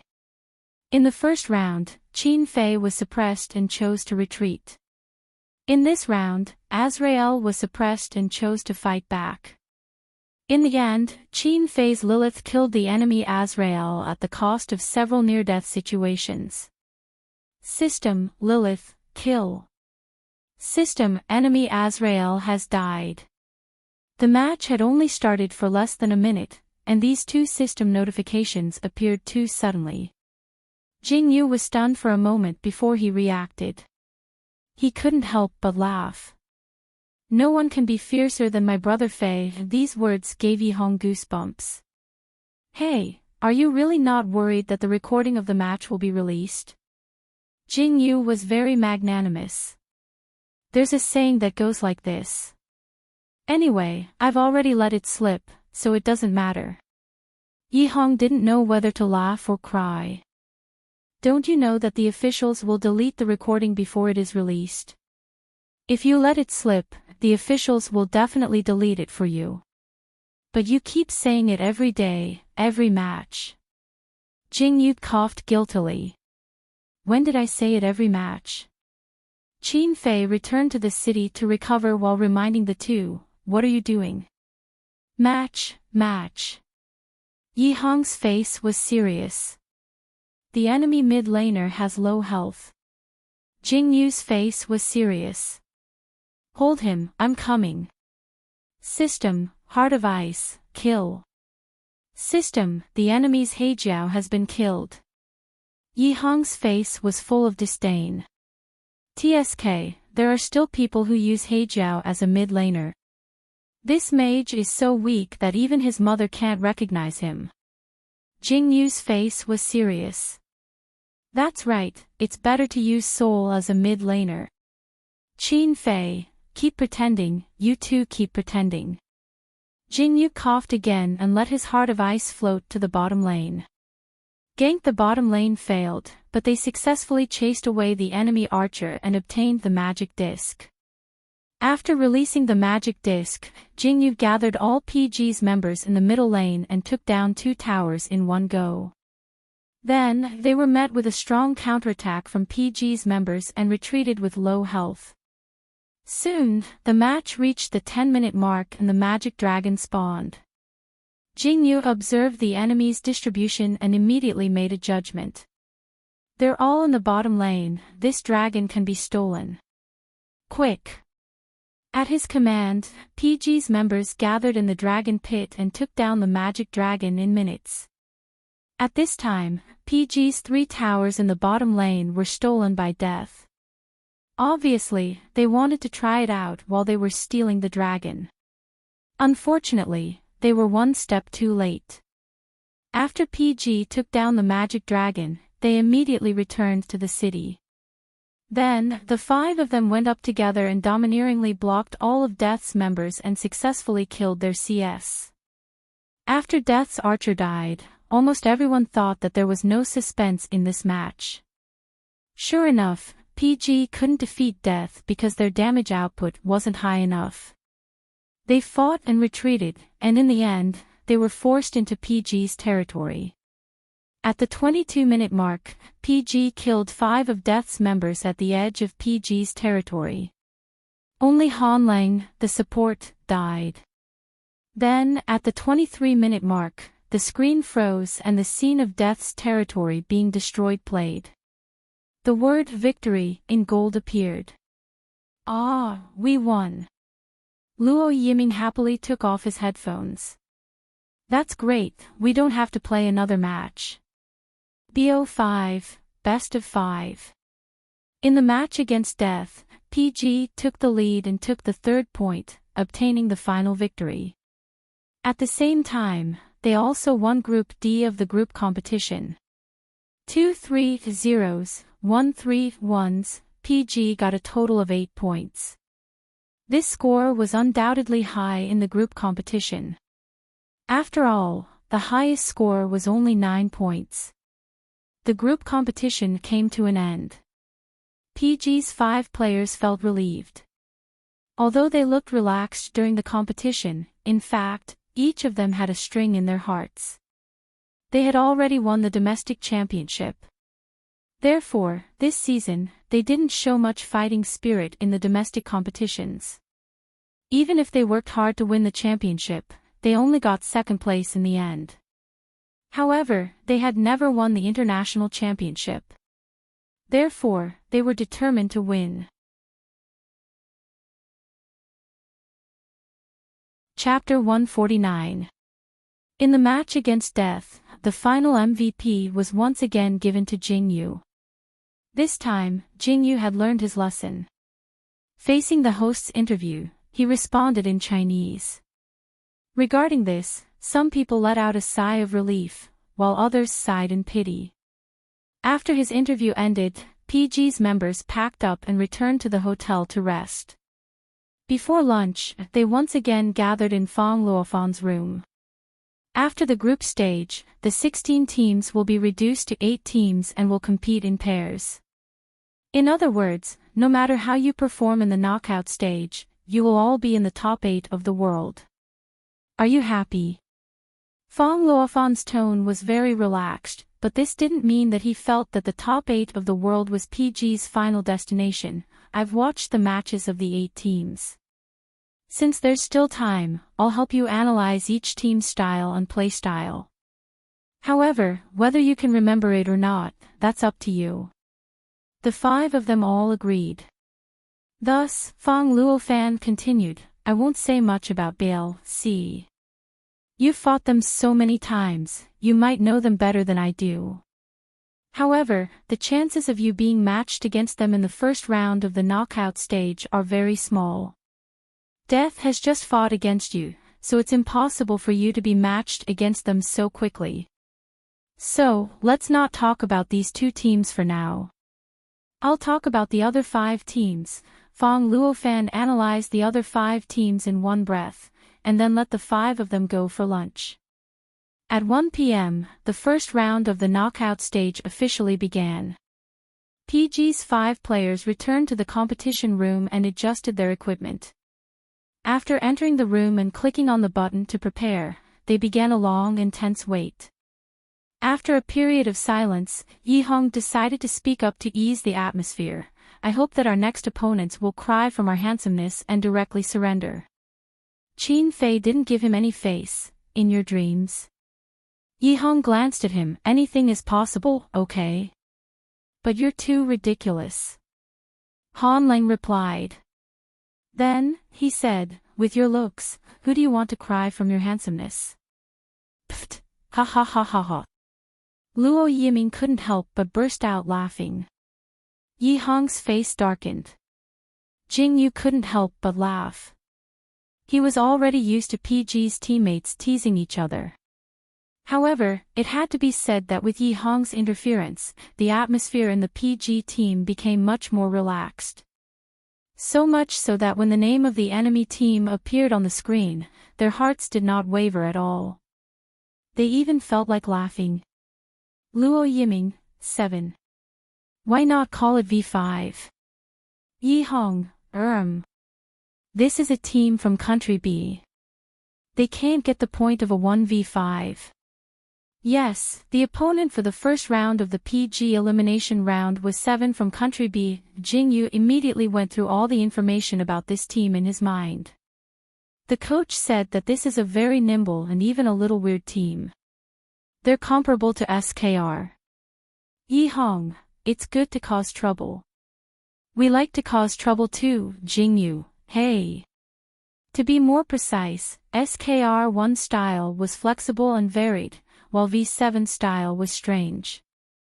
Both teams seemed to like to stir up trouble, but their nature was completely different. SKR1's intention to stir up trouble was ultimately to win. V7, on the other hand, stirred up trouble for the sake of stirring up trouble. After the game started, both teams rolled the dice to determine their sides.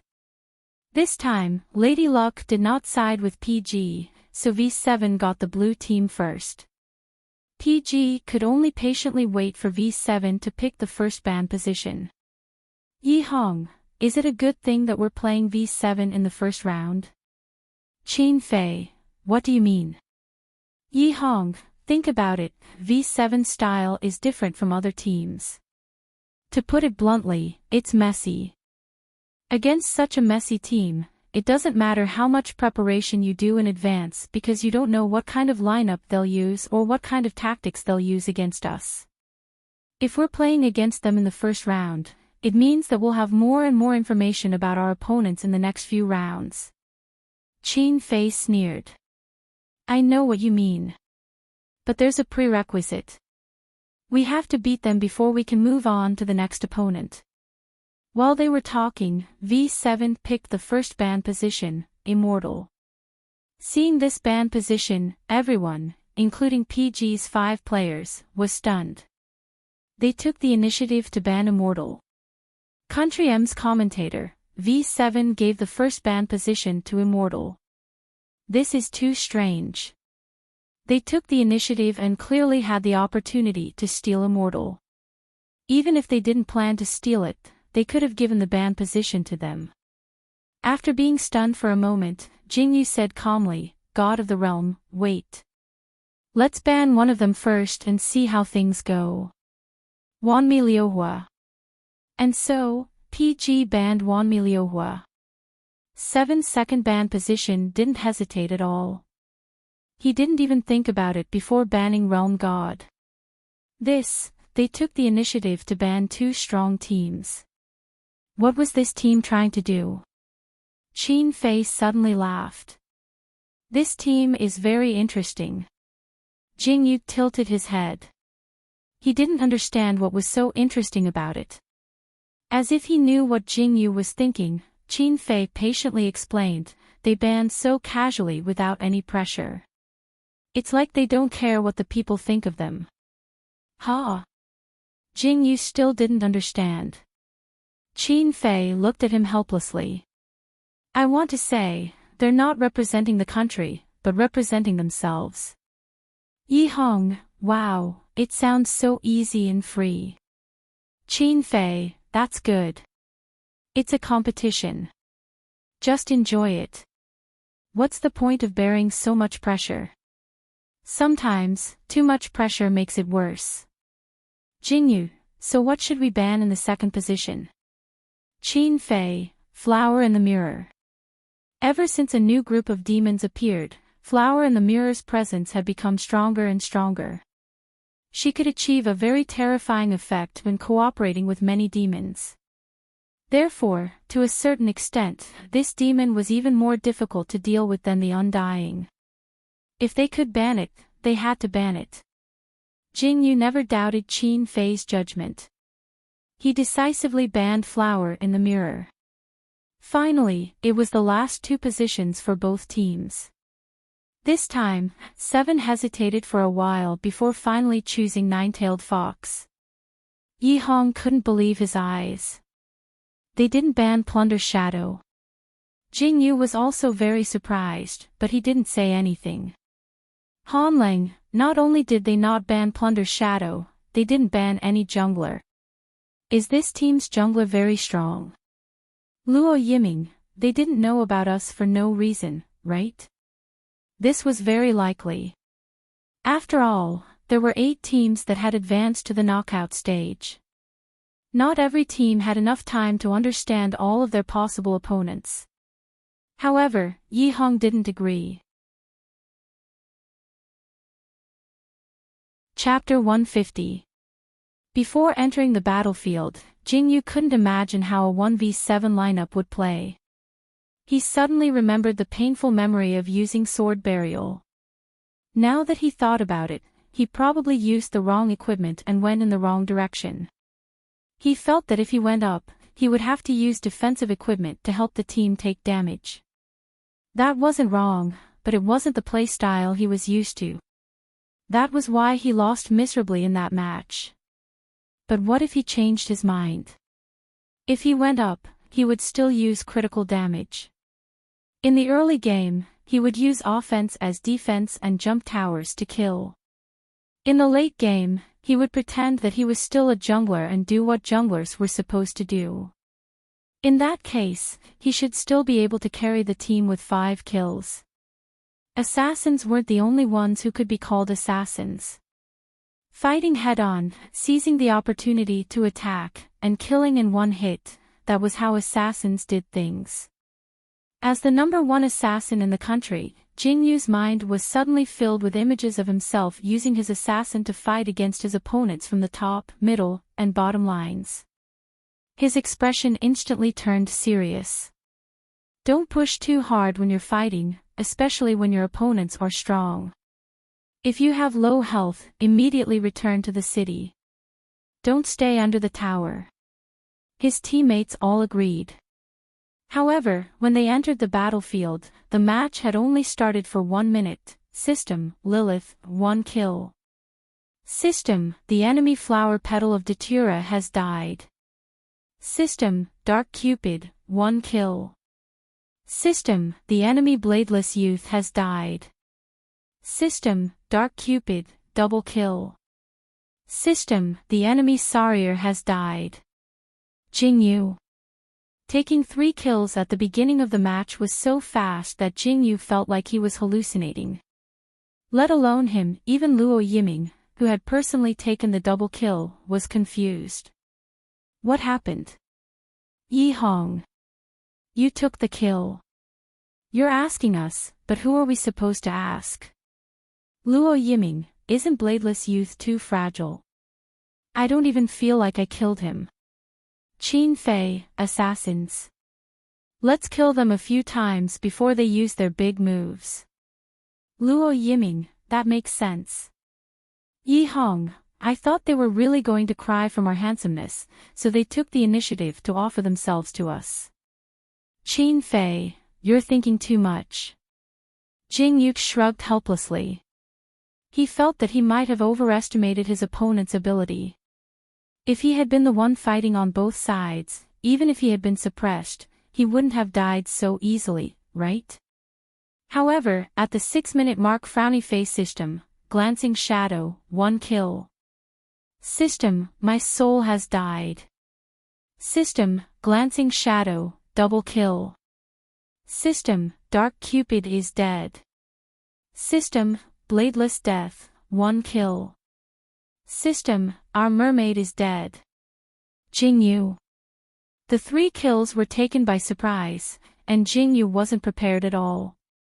He knew that the enemy's glancing shadow was powerful, but seeing that his teammates' health was still healthy, he thought that the enemy wouldn't use their glancing shadow rashly. But the result? They killed Yi Hong's soul on the spot, then flew to the bottom lane to gank Luo Yiming's Dark Cupid. This wave of maneuvering was so efficient that it was frightening. Speaking of which, before the start of the game, when Fong Luofan helped them analyze this team, he said, although the lineup of this team is unpredictable, the individual styles of their players are very clear, especially their mid-laner. He plays very decisively, and he especially likes to go big when he sees them.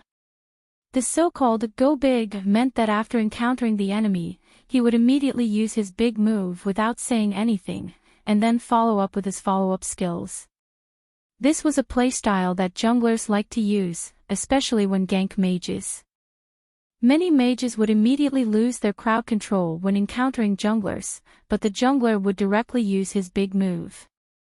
He could dodge the crowd control while dealing a lot of damage to the mages, and then chase after the mages with low health. The possibility of being killed was greatly reduced. When Jingyu used Heart of Ice, he especially liked to go big when he saw them. No matter what, he would freeze them first, and then he would slowly kill them. When he heard Fong Luofan talk about the style of Seven's mid laner, he actually didn't think that this player might be more suited to play an assassin than a mage. Jingyu guessed that Seven must have gone easy on them in the group stage, and didn't show their true strength. Maybe this lineup was what they usually used and were good at. For example, their mid laner's glancing shadow could accurately appear behind Luo Yiming and kill him. This maneuver's precision was enough to crush most professional players. Seven's 3 assassins had their big move, and the PG side was getting more and more difficult to deal with. Yihong didn't know how many times his soul was killed by the glancing shadow, and he recalled the fear of being dominated by Ri's sword burial. At the 12-minute mark, the PG took the initiative to attack, but Yihong's soul only managed to crowd control the enemy support Sarier. The enemy's 3 assassins all had to spell crowd control. After being crowd controlled by Jingyu's Moonshade Spider, they immediately dispelled the crowd control and moved to dodge the Moonshade Spider's combo, killing it in minutes. After Jingyu's Moonshade Spider died, the situation became one-sided, and the PG couldn't be more passive. The enemy's Sarier activated his big move, and the enemy's assassin moved nimbly, dealing incredible damage. Yihong and Hanlang died one after another, and Luo Yiming's Dark Cupid finally got a double kill before dying. Then, Qin Fei's Lilith killed the enemy's archer Maha in a 1v3 situation, and then was killed by the flower petal of Datura. At this point, the PG team was wiped out by 7 in a 3v5 exchange. 7 only had flower petal of Datura and Sarier left alive. They didn't dare to take the dragon, and instead led the minions. Yihong sighed, "It's my fault, I didn't start the team properly." "Jingyu, don't worry, we still have a chance." Jingyu's tone was calm, but his heart wasn't calm at all.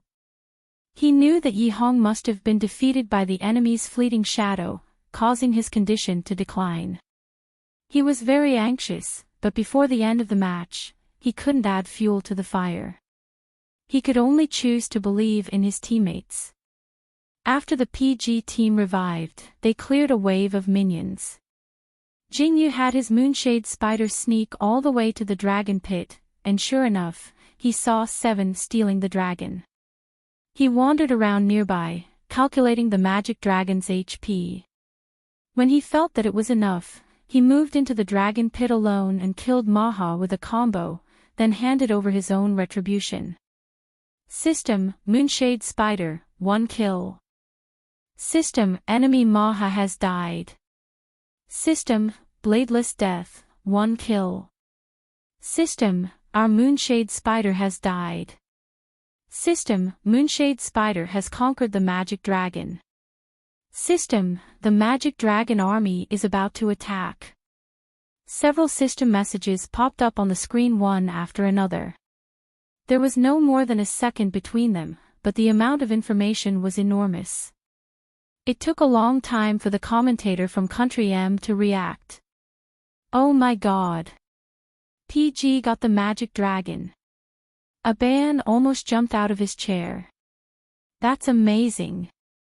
Tanguo also said, "Oh my god. Jingyu's maneuvering is godly." In 1 second, he killed Maha, conquered the magic dragon, and then was killed by the enemy demon. Jingyu had created a miracle. Yihong, nice. Hanlang, 66,666. Luo Yiming, holy shit, Jingyu, you're a savior. Qin Fei smiled. Awesome. Jingyu secretly heaved a sigh of relief, and then explained somewhat helplessly, "Every time I steal a dragon, I can't beat the enemy's jungler, so I thought that I might as well kill the enemy's jungler before stealing the dragon. It's foolproof." That being said, his heart almost stopped the moment he handed over retribution. On one hand, he was afraid that 7 would take down the magic dragon before he handed over retribution. On the other hand, he was afraid that 7 would kill him before he handed over retribution. Fortunately, the moment Maha died, 7 chose to attack the dragon instead of him. Fortunately, 7 didn't have a mage, so he couldn't use an ultimate move to take out the magic dragon's HP in one go. So, he managed to steal the magic dragon alive. It was too thrilling, like a gamble. If there had been even the slightest mistake, this wouldn't have been the result. Hanlang, awesome. Yihong, awesome, awesome. Luo Yiming, Jingyu, I'm going to call you Brother Yu from now on. Jingyu, no, I refuse. Just like that, PG turned the tables with the stolen magic dragon. At the 18-minute mark, he traded 2 for 5 and wiped out 7. At the same time, he successfully took down the second tower in 7's middle lane. At this time, Luo Yiming's Dark Cupid had completely developed. Whether it was killing the enemy monsters or taking down the tower, it was terrifyingly fast. The enemy monsters wanted to focus fire on him, but PG had 4 players protecting him, so Luo Yiming's Dark Cupid had the highest damage output and the most kills. In the end, they successfully destroyed 7's territory. Although this round didn't take more than half an hour, it was a narrow victory for PG. If Jingyu hadn't stolen the magic dragon, if Luo Yiming hadn't survived to the end, then the result definitely wouldn't have been like this. When the golden word victory popped up, Luo Yiming cheered, and Jingyu let out a long sigh of relief. Yi Hong looked at the post-battle data and his terrible record. He was in a daze and couldn't remember what he had done in this round. After recovering from the tense atmosphere of the game, Jingyu said tentatively, "Brother Yi, let me take the middle lane in the next round." Yi Hong froze for a moment.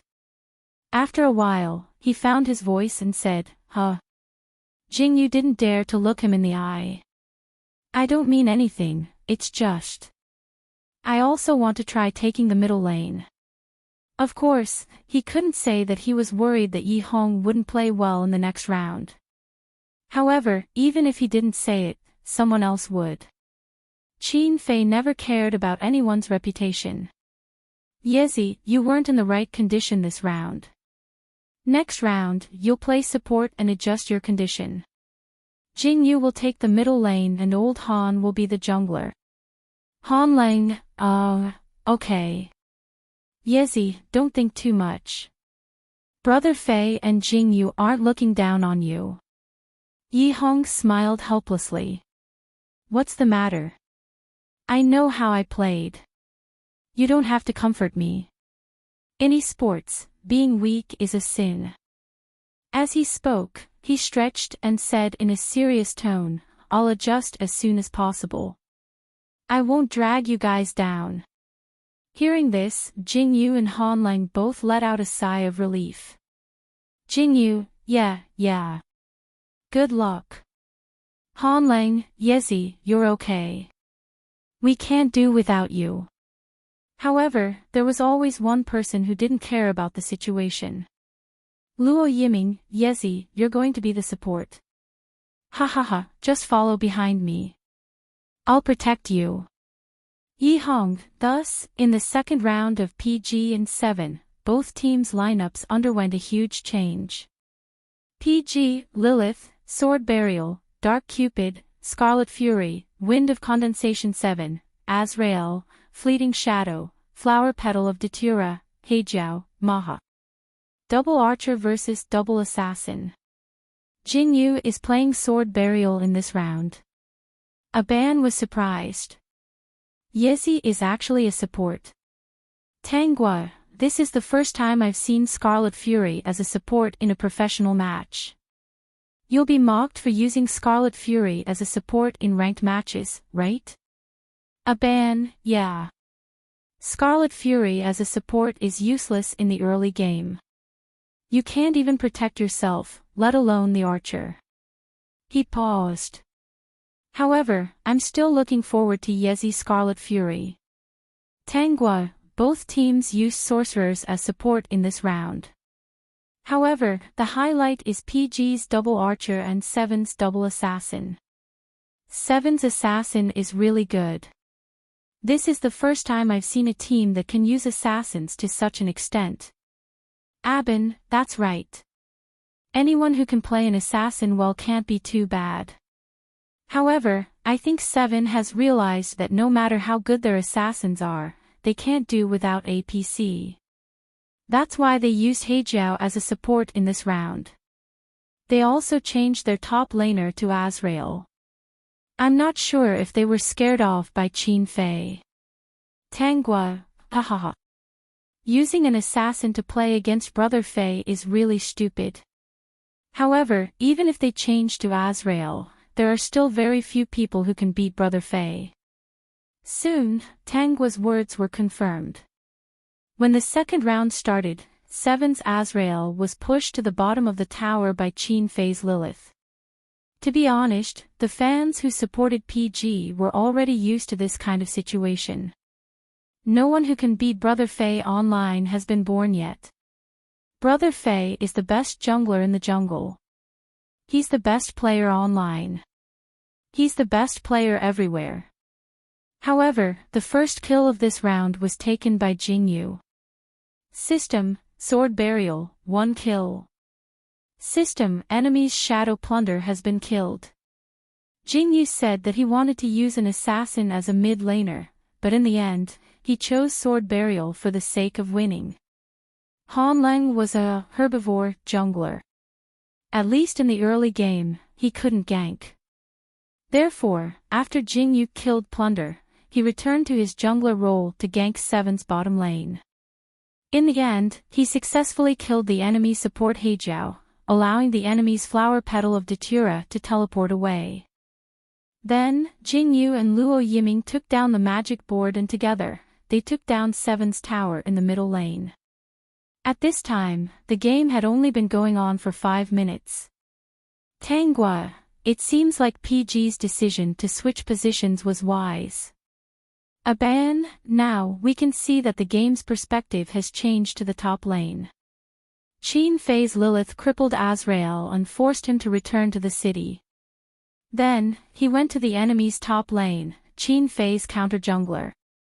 Who said that counter-junglers could only counter-junglers? Anyone could counter junglers. Qin Fei's Lilith domineeringly went into 7's top lane and took down the Green Goblin. Soon, Azrael, who had recovered, teleported back. He wanted to kill Qin Fei in his own jungle. Plunder Shadow, who had revived, went to Qin Fei's Lilith and attacked him. Qin Fei didn't even blink. He used lifesteal and chased after Plunder Shadow. He crippled him in a matter of minutes. Then, he cast Corrode and left. System, Lilith, 1 kill. System, enemy's Plunder Shadow has been killed. After killing Plunder Shadow, Qin Fei directly faced Azrael head-on. He fought against Azrael with only a sliver of health left. He kept moving and attacking. Finally, System, Lilith, double kill. System, enemy's Azrael has been killed. Jingyu, who had just arrived at the top lane, didn't know what else to say other than shouting, 66,666. The bullet screen in Aban and Tanghua's live stream was also flooded with, 66,666. Ha ha ha ha ha. You don't know anything about the dominance of the jungle's top lane. Brother Fei, the jungle's top lane. He lives up to his name. Maha, the enemy jungler, originally wanted to kill Qin Fei. However, when he saw Jingyu's sword burial from afar, he was so scared that he turned around and fled. In the end, he hid under the second tower in the middle lane and cleared out a wave of troops. Thus, Qin Fei directly returned to the city in 7's top lane. He didn't even hide in the bushes. He was extremely arrogant. After that, Qin Fei rebelled several times in the jungle. He was tyrannical in 7's jungle. Jingyu was also led away by him and helped him in 7's jungle. The two of them joined hands to dominate 7's jungle and pulled the economic gap between the two sides apart again and again. Hanleng's Wind of Condensation and Luo Yiming's Dark Cupid were very comfortable farming in their own jungle. They quickly developed and suppressed the enemy's bottom lane duo. They took down the first tower in minutes. Yihong also had his Scarlet Fury sell his support equipment and replaced Jingyu with a sorcerer's equipment. He began to replace him in the middle lane. PVG originally had the advantage in terms of composition. Now, PVG's economy was completely ahead of 7's. They had the upper hand in several team fights in a row. They completely suppressed 7. When it was close to 20 minutes, Jingyu pretended to fight the magic dragon and lured 7's members to steal it. He decisively gave up on the magic dragon and led his teammates to wipe out 7. Then, he didn't care about the magic dragon. He directly followed the troops into the tower and destroyed it. When it was 21 minutes, PVG successfully destroyed 7's last tower. Everyone started to attack the territory. After 7's members revived, they didn't even have time to clear the troops. They didn't even have time to stop them. In the end, before they could clear all the troops, PVG successfully destroyed their territory and won the second game. Luo Yiming, wow, I had so much fun playing this round. In this game, his Dark Cupid took more than 20 kills. It couldn't be more comfortable. Han Lang also said, it's nice to occasionally take down archers. Yi Hong looked at his post-game stats. He was relieved when he saw that his damage was higher than Jing Yu's sword burial. His Heart of Ice is really good, but I think there should be a better choice right now. Does he think that his Heart of Ice can take him to the top with a pentacle? The spectators laughed out loud, obviously thinking that it was impossible. Aban raised his eyebrows. Okay, it seems that country's commentator is ready to slap his face again. Let's wait and see.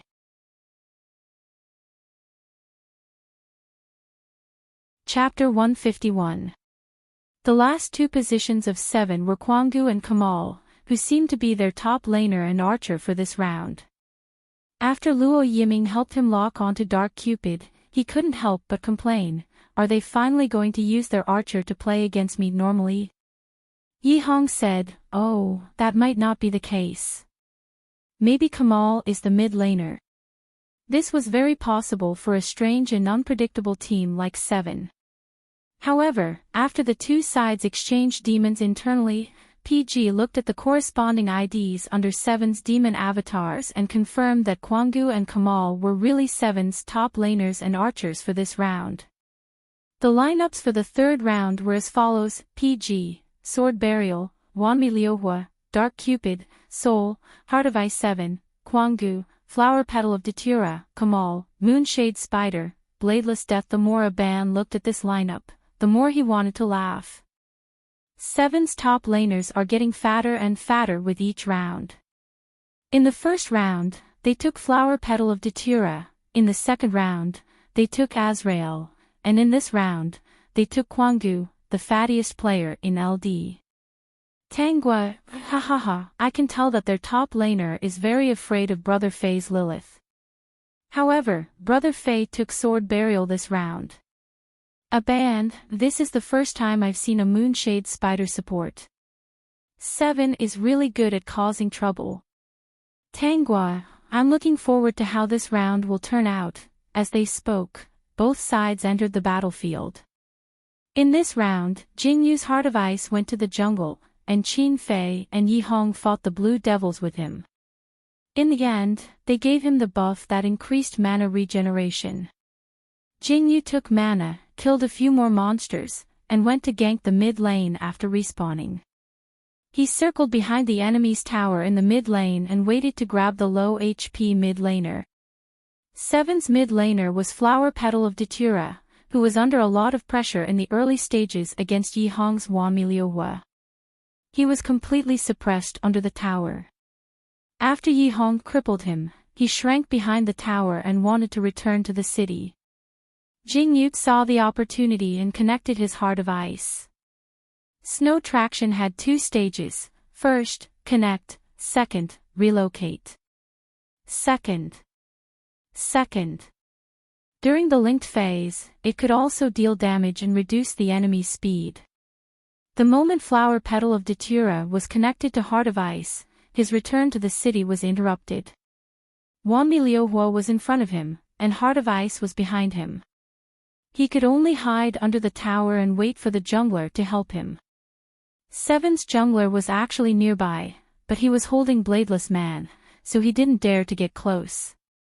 It turned out that he was wise not to come.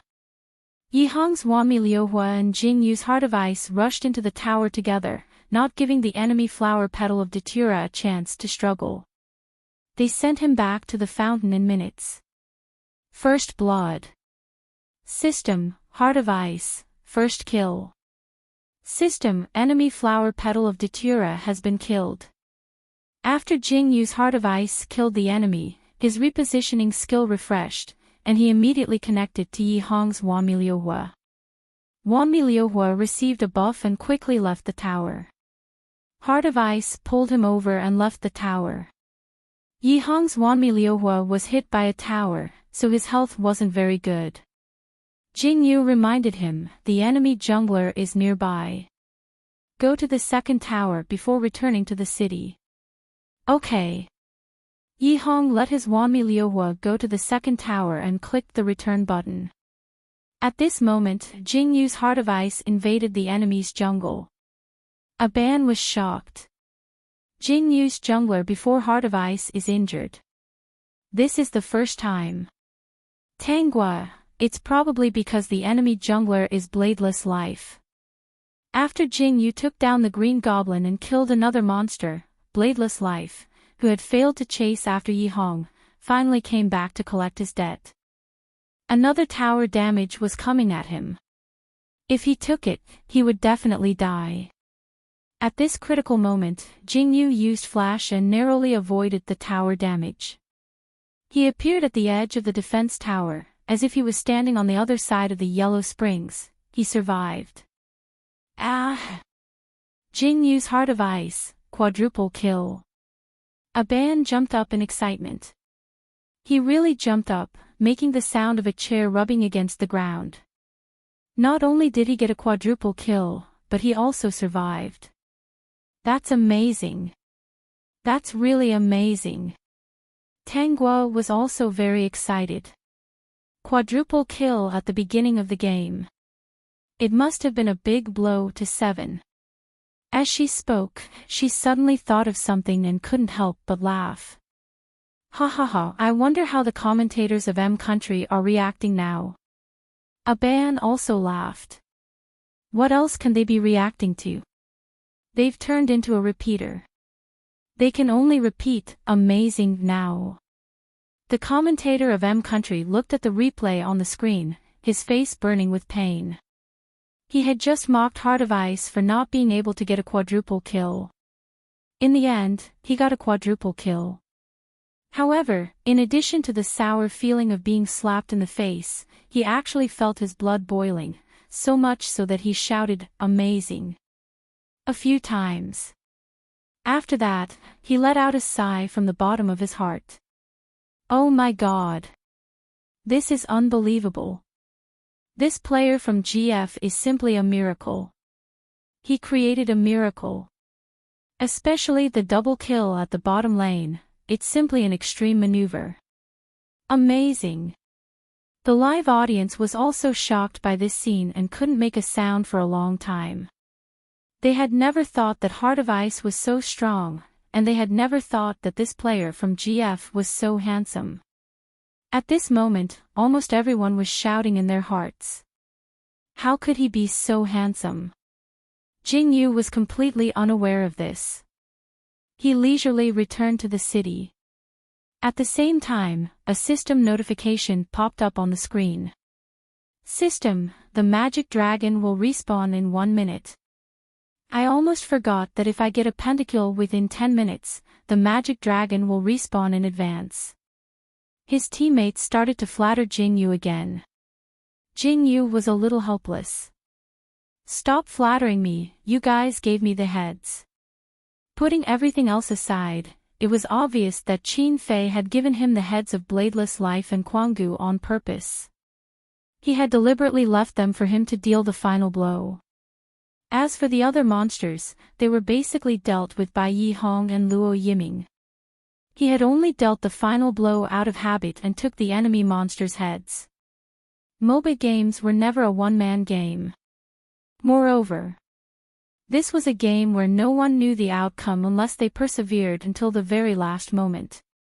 When it was close to 10 minutes, Kamal from V7 charged into the dragon pit and unleashed a huge blast. His heaven-defying damage directly took out both PG's tanks, which were Yi Hong and Luo Yiming. Of course, Kamal was quickly killed, but they still had a tank and 3 assassins. The enemy Kwanggu tanked the crowd-controlled throne by Hanlang, and the 3 assassins rushed up one after another, taking away Seoul in minutes, and then crippling Qin Fei and Jingyu. Qin Fei took Jingyu, and the 2 of them teleported and flashed away, and then rushed back when V7 beat the dragon to critical health. Qin Fei killed the enemy jungler Bladeless Life with a sliver of health, and Jingyu handed over discipline to the magic dragon. System, Heart of Ice, conquer the magic dragon. System, the magic dragon army is about to attack. System, Flower Petal of Datura, 1 kill. System, Sword Burial has died. System, Moonshade Spider, 1 kill. System, Heart of Ice has died. PG got the magic dragon. But PG was annihilated. PG was annihilated by V7 in a 2-for-5 trade. This magic dragon clearly wasn't very useful. When V7 cleared out the last wave of magic dragon army, PG actually only succeeded in taking down one of V7's towers. Yi Hong clicked his tongue. Kamal's AP isn't AD, but spell burst. Jingyu said, we had to defend.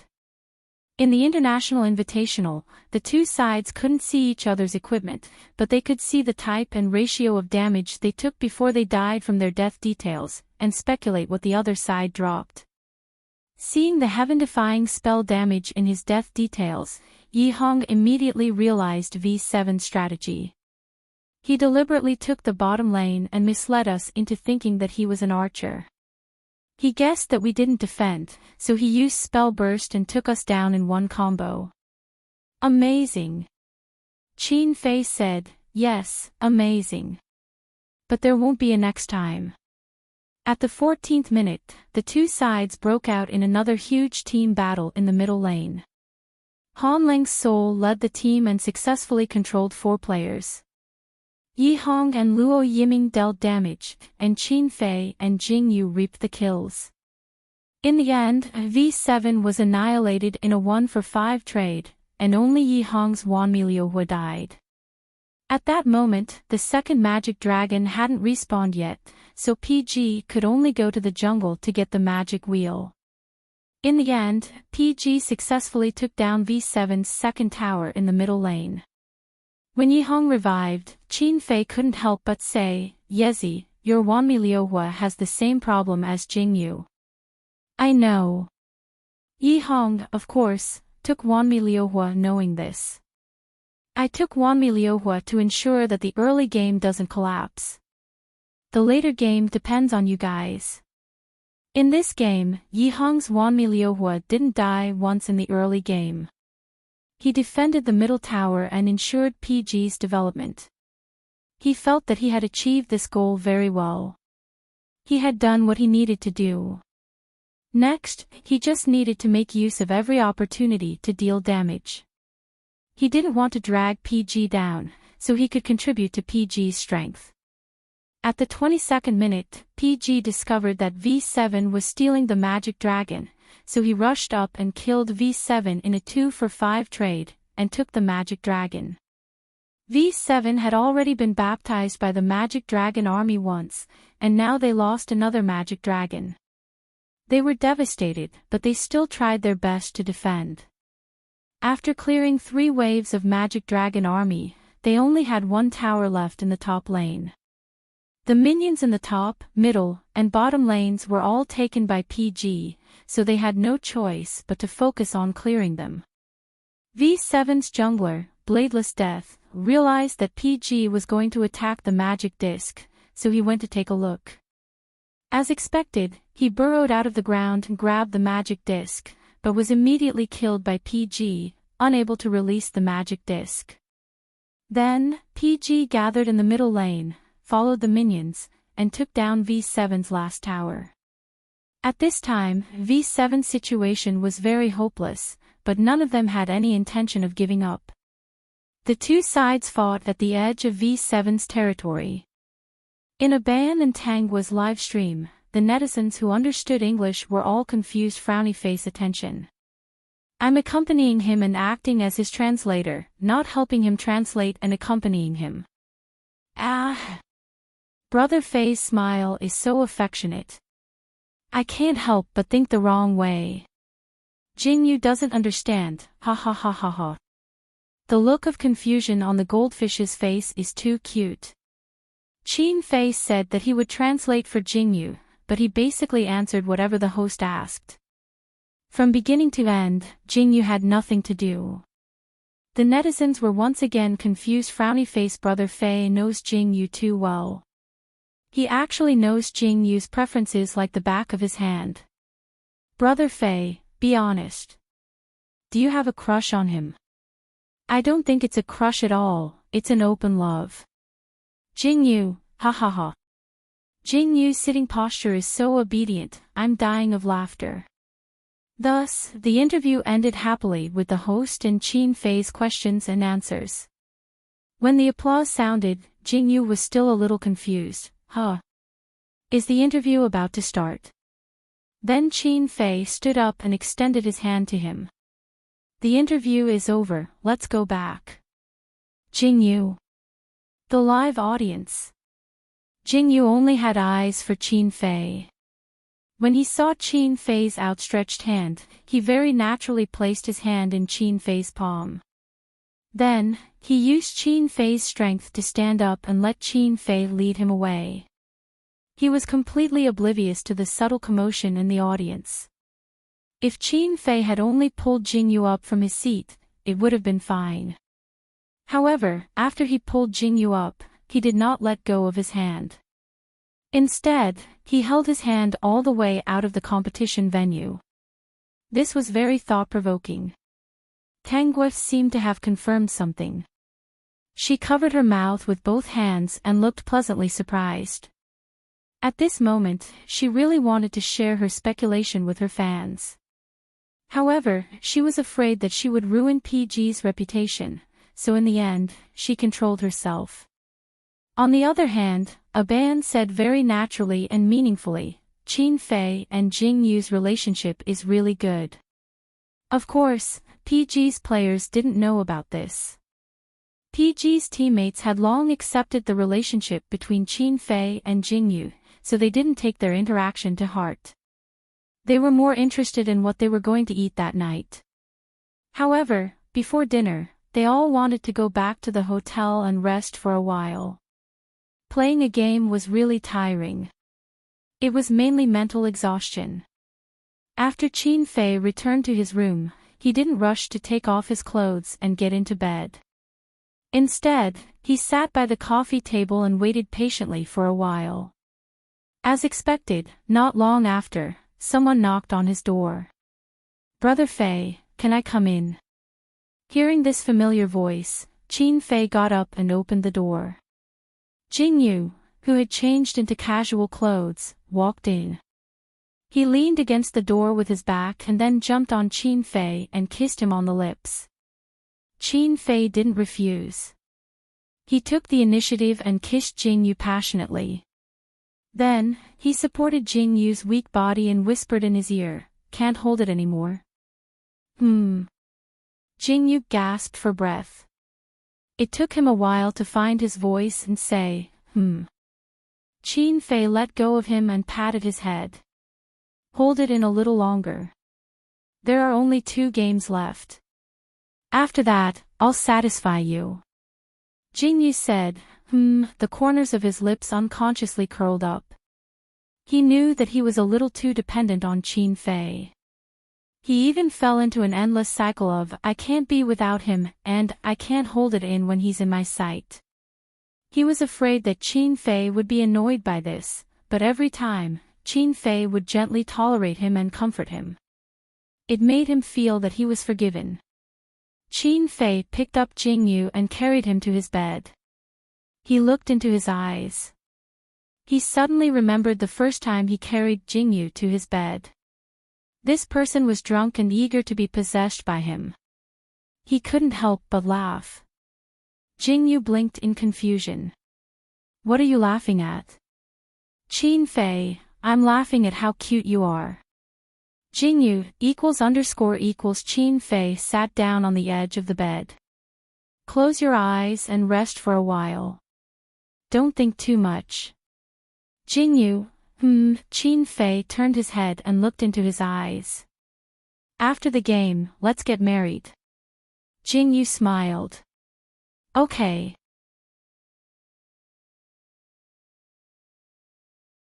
Fong Luofan said didn't play very fiercely, but they didn't back down at all. They used fancy escape skills, but they were still at ease in the enemy's jungle. They didn't panic at all and constantly looked for opportunities to counterattack. This was Xed. Fong Luofan, they're very patient. It looks like the enemy is chasing after them, but they're actually running away from the enemy. To be honest, from a style point of view, their style is quite bad for us. However, the 5 PG players had different opinions. Luo Yiming, that can't be right. Is the enemy's archer poisonous? What's the point of going up when he's only at a sliver of HP? Jingyu, the enemy jungler's prediction is bad. His hit rate is too low. Yihong said, Blood Carp squatted in a rather tricky position at the beginning, but I think that when his combo comes, there's still a chance for him to escape. Fong Luofan's face darkened. I told you to pay attention to Xed. Who told you to complain about their opponents? Qin Fei didn't care. It's not good to boost their morale and diminish our own. Fong Luofan was about to vomit blood. Where was his dignity as a coach? However, for the championship, no matter how much he vomited blood, he could only continue his analysis. In short, you have to be very careful when fighting against Xed. Don't get too excited when you're at low health. I've sent the video to the group. You can watch it later and ask me if you have any questions. Then I'll focus on God. This team is really strong. As Fong Luofan spoke, he opened God's video. This team's specialty is that they're hard to catch. Jingyu looked at God's lineup on the screen. Almost all of them were demons with high health and defense. They were comparable to MY in China. However, they were better than MY in that their mid laner was also a tank. 4 tanks and 1 archer. It was obviously a 4-to-1 strategy. Fong Luofan, their archer is very strong, stronger than Kid. They're also a team that relies on archers to carry the team. Compared to Kid, they don't have many archers, but they're very strong. Once they develop, if we can't kill them before the team starts, then the team will be wiped out by him alone. Sure enough, on the screen, after the opponent's jungler flashed and dodged by God's archer, the situation was simply one-sided. God's archer first killed the jungler, then followed behind his teammates and attacked crazily. He killed the enemy's top laner, mage, support, and archer one after another. It was too easy to get these 5 kills.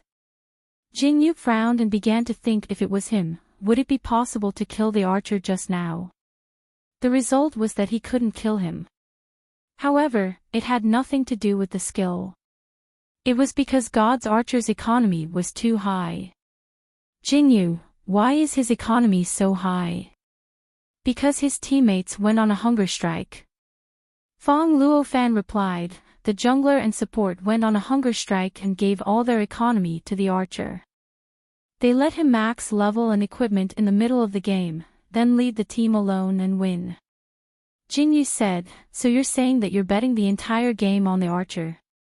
Fong Luofan, yes. Luo Yiming, damn, they can do that. Yihong. His teammates are so pitiful. Hanlang, you can't say that, it's all tactics. Qin Fei, what should we do? Fong Luofan, there are 2 ways. One is that we use the same tactics to ensure the archer's development. But this way, it'll be equivalent to a battle between 2 archers, and the other positions will be useless in the early game. The other way is to destroy the enemy's top laner and mid laner before their archer develops. Qin Fei, I choose the second way. Yi Hong, me too. Han Lang, me too. Luo Yiming blinked. He couldn't decide which way was better, so he didn't say anything.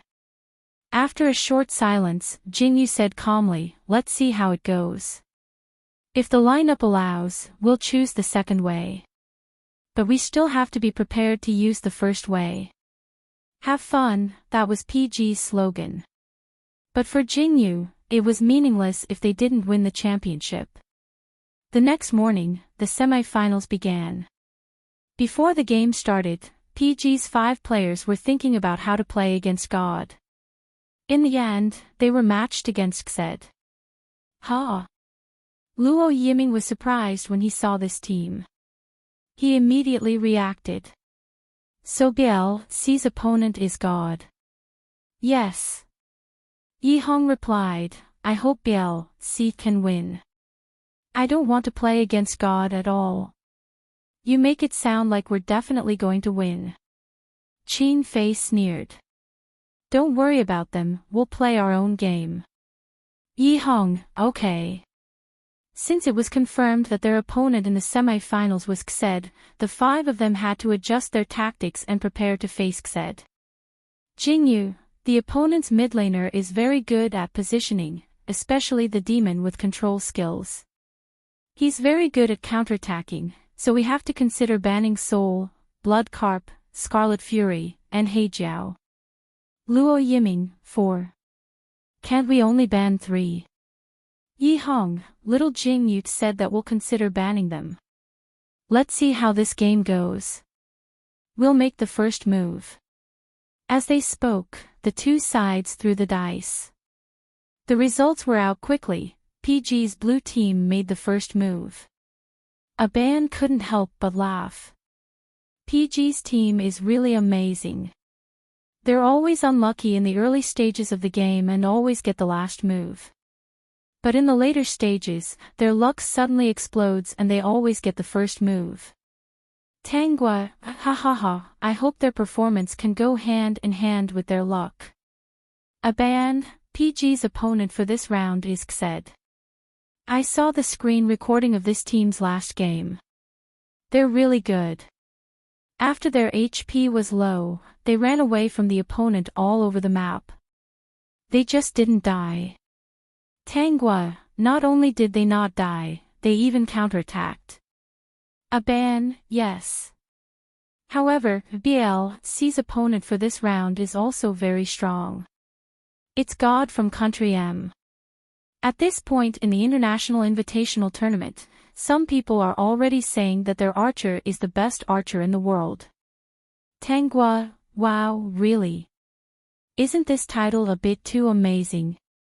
A ban, I don't know if he's the best archer in the world, but after watching the previous games, I think his Dark Cupid and Wind of Condensation are indeed the best in the world.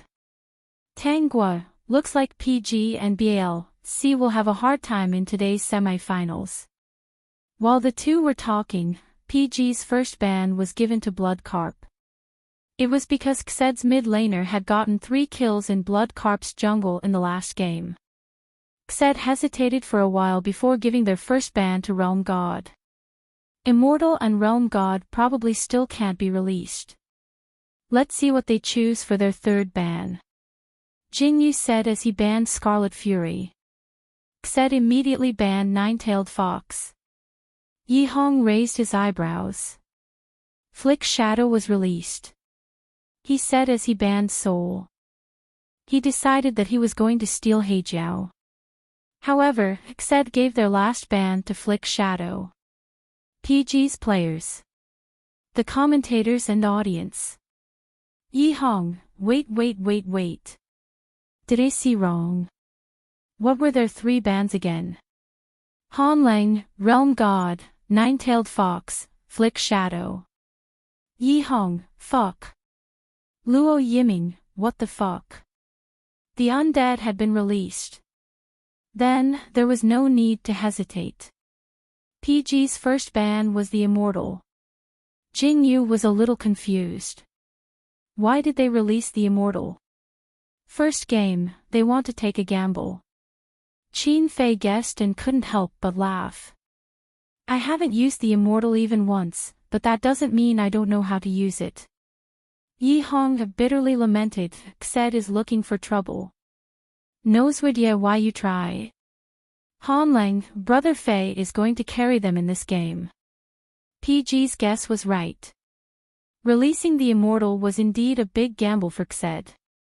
They thought that if they banned the immortal, they would have one less ban spot. In a situation where the opponent was a PG, the threat of Nine-Tailed Fox and Fleeting Shadow was no less than that of the Undying. However, Nine-Tailed Fox and Flick Shadow were both banned by PG. As for the immortal, PG hadn't gotten it yet. So, they decided to take a gamble and see if PG's first ban would be the immortal. If it wasn't, then the immortal would be theirs. Even if it was worth a gamble to see how much of a threat PG's immortal could pose to them. Also, if PG locked the immortal, they would be able to get Heijiao. It wouldn't be too much of a loss. Although PG had the right to pick the monsters first, they could only pick one monster. So, if PG chose the immortal, they would have to give up Heijiao. However, PG couldn't be any more optimistic about this result. Yi Hong, we won. Luo Yiming, yes, we won. Han Lang, we already won, what's the point of fighting? Jingyu, == seeing Jingyu's disapproving look, Yi Hong couldn't help but laugh. Little Jingyu, your brother Fei's immortal is fighting 1 against 5. There's nothing for us to do. Jingyu coughed and reminded him seriously, you can say whatever you want, but you still have to play seriously. Of course. So, Yi Hong smiled slyly. Why don't you say something too? Luo Yiming, yes. Our words don't count, Jingyu's words count. What do you mean by count? Jingyu looked at the two of them helplessly, but in the end, he satisfied them. I'm going to get the Heart of Ice. Don't stop me. My Heart of Ice is #1 in the world. If you don't like it, come fight me, Yi Hong, ha ha ha. It's going to be great. Han Lang, we're definitely going to win this time. Qin Fei looked at Jingyu's side profile and couldn't help but chuckle. He said casually, I'll carry this game. He said it very casually. It was more like a joke than a promise, but his teammates didn't question the credibility of his words. After Xed locked onto Heijiao and Dark Cupid, PG immediately locked onto Heart of Ice and Kamal. Xed locked onto Kwanggu and Sword Burial, who should be their top laner and jungler. Then, PG locked onto Maha and Gulen in the last 2 positions. Tanghua, huh? Is PG planning to use a speed change composition in the bottom lane? Is Kamal the mid laner? Abayan, it's obvious. Yezi's card pool is getting deeper and deeper. Yesterday he used Wanmi Liuhua, today he used Kamal, the demons he can use are not limited to mages. Tanghua, Xed's jungler used Sword Burial in this game. It's been a long time. It's amazing.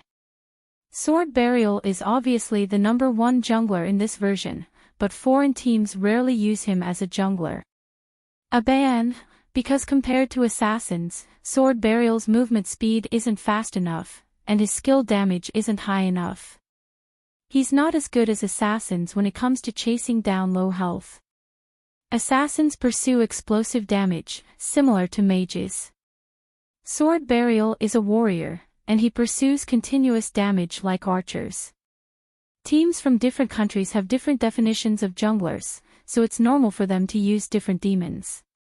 Tanghua, I see. In the end, PG and Xed's lineup for the first game was PG, Undead, Kamal, Maha, Gulen, Heart of Ice Xed, Kwanggu, Heijiao, Dark Cupid, Flower in the Mirror, Sword Burial. All the fans who supported PG, just by looking at this lineup, could imagine what kind of carnage would happen in the top lane. Qin Fei, was that someone who could make him use Undead?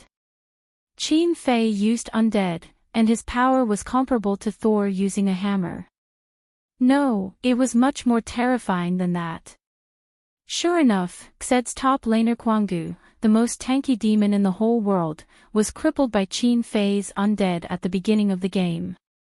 He shrunk under the tower and missed a bunch of minions to avoid the attack. He didn't give up, and after finishing a wave of minions, he retreated to the back of the tower and wanted to return to the city. He didn't expect that as soon as he clicked on the return button, before the progress bar started to move, he was hit by a cold light. After Jing Yu's Heart of Ice helped Yi Hong get mana in the Shangya area, he immediately rushed to the back of the enemy's top lane tower, as if he already knew that Kwanggu would be suppressed. He was fragile, and he didn't dare to kill Kwanggu when he was only level 1, so his purpose was only to interrupt Kwanggu's return to the city progress bar and prevent him from returning to the city. After successfully interrupting, Jing Yu turned and left, letting his Heart of Ice leisurely float to his own Shangya area and start farming. At this time, it was too late for Kwanggu to return to the city. The second wave of minions came, and Qin Fei's undead killed all the minions at the fastest speed and followed the minions into the tower. Kwanggu flashed and wanted to escape, but Qin Fei flashed and caught up with him.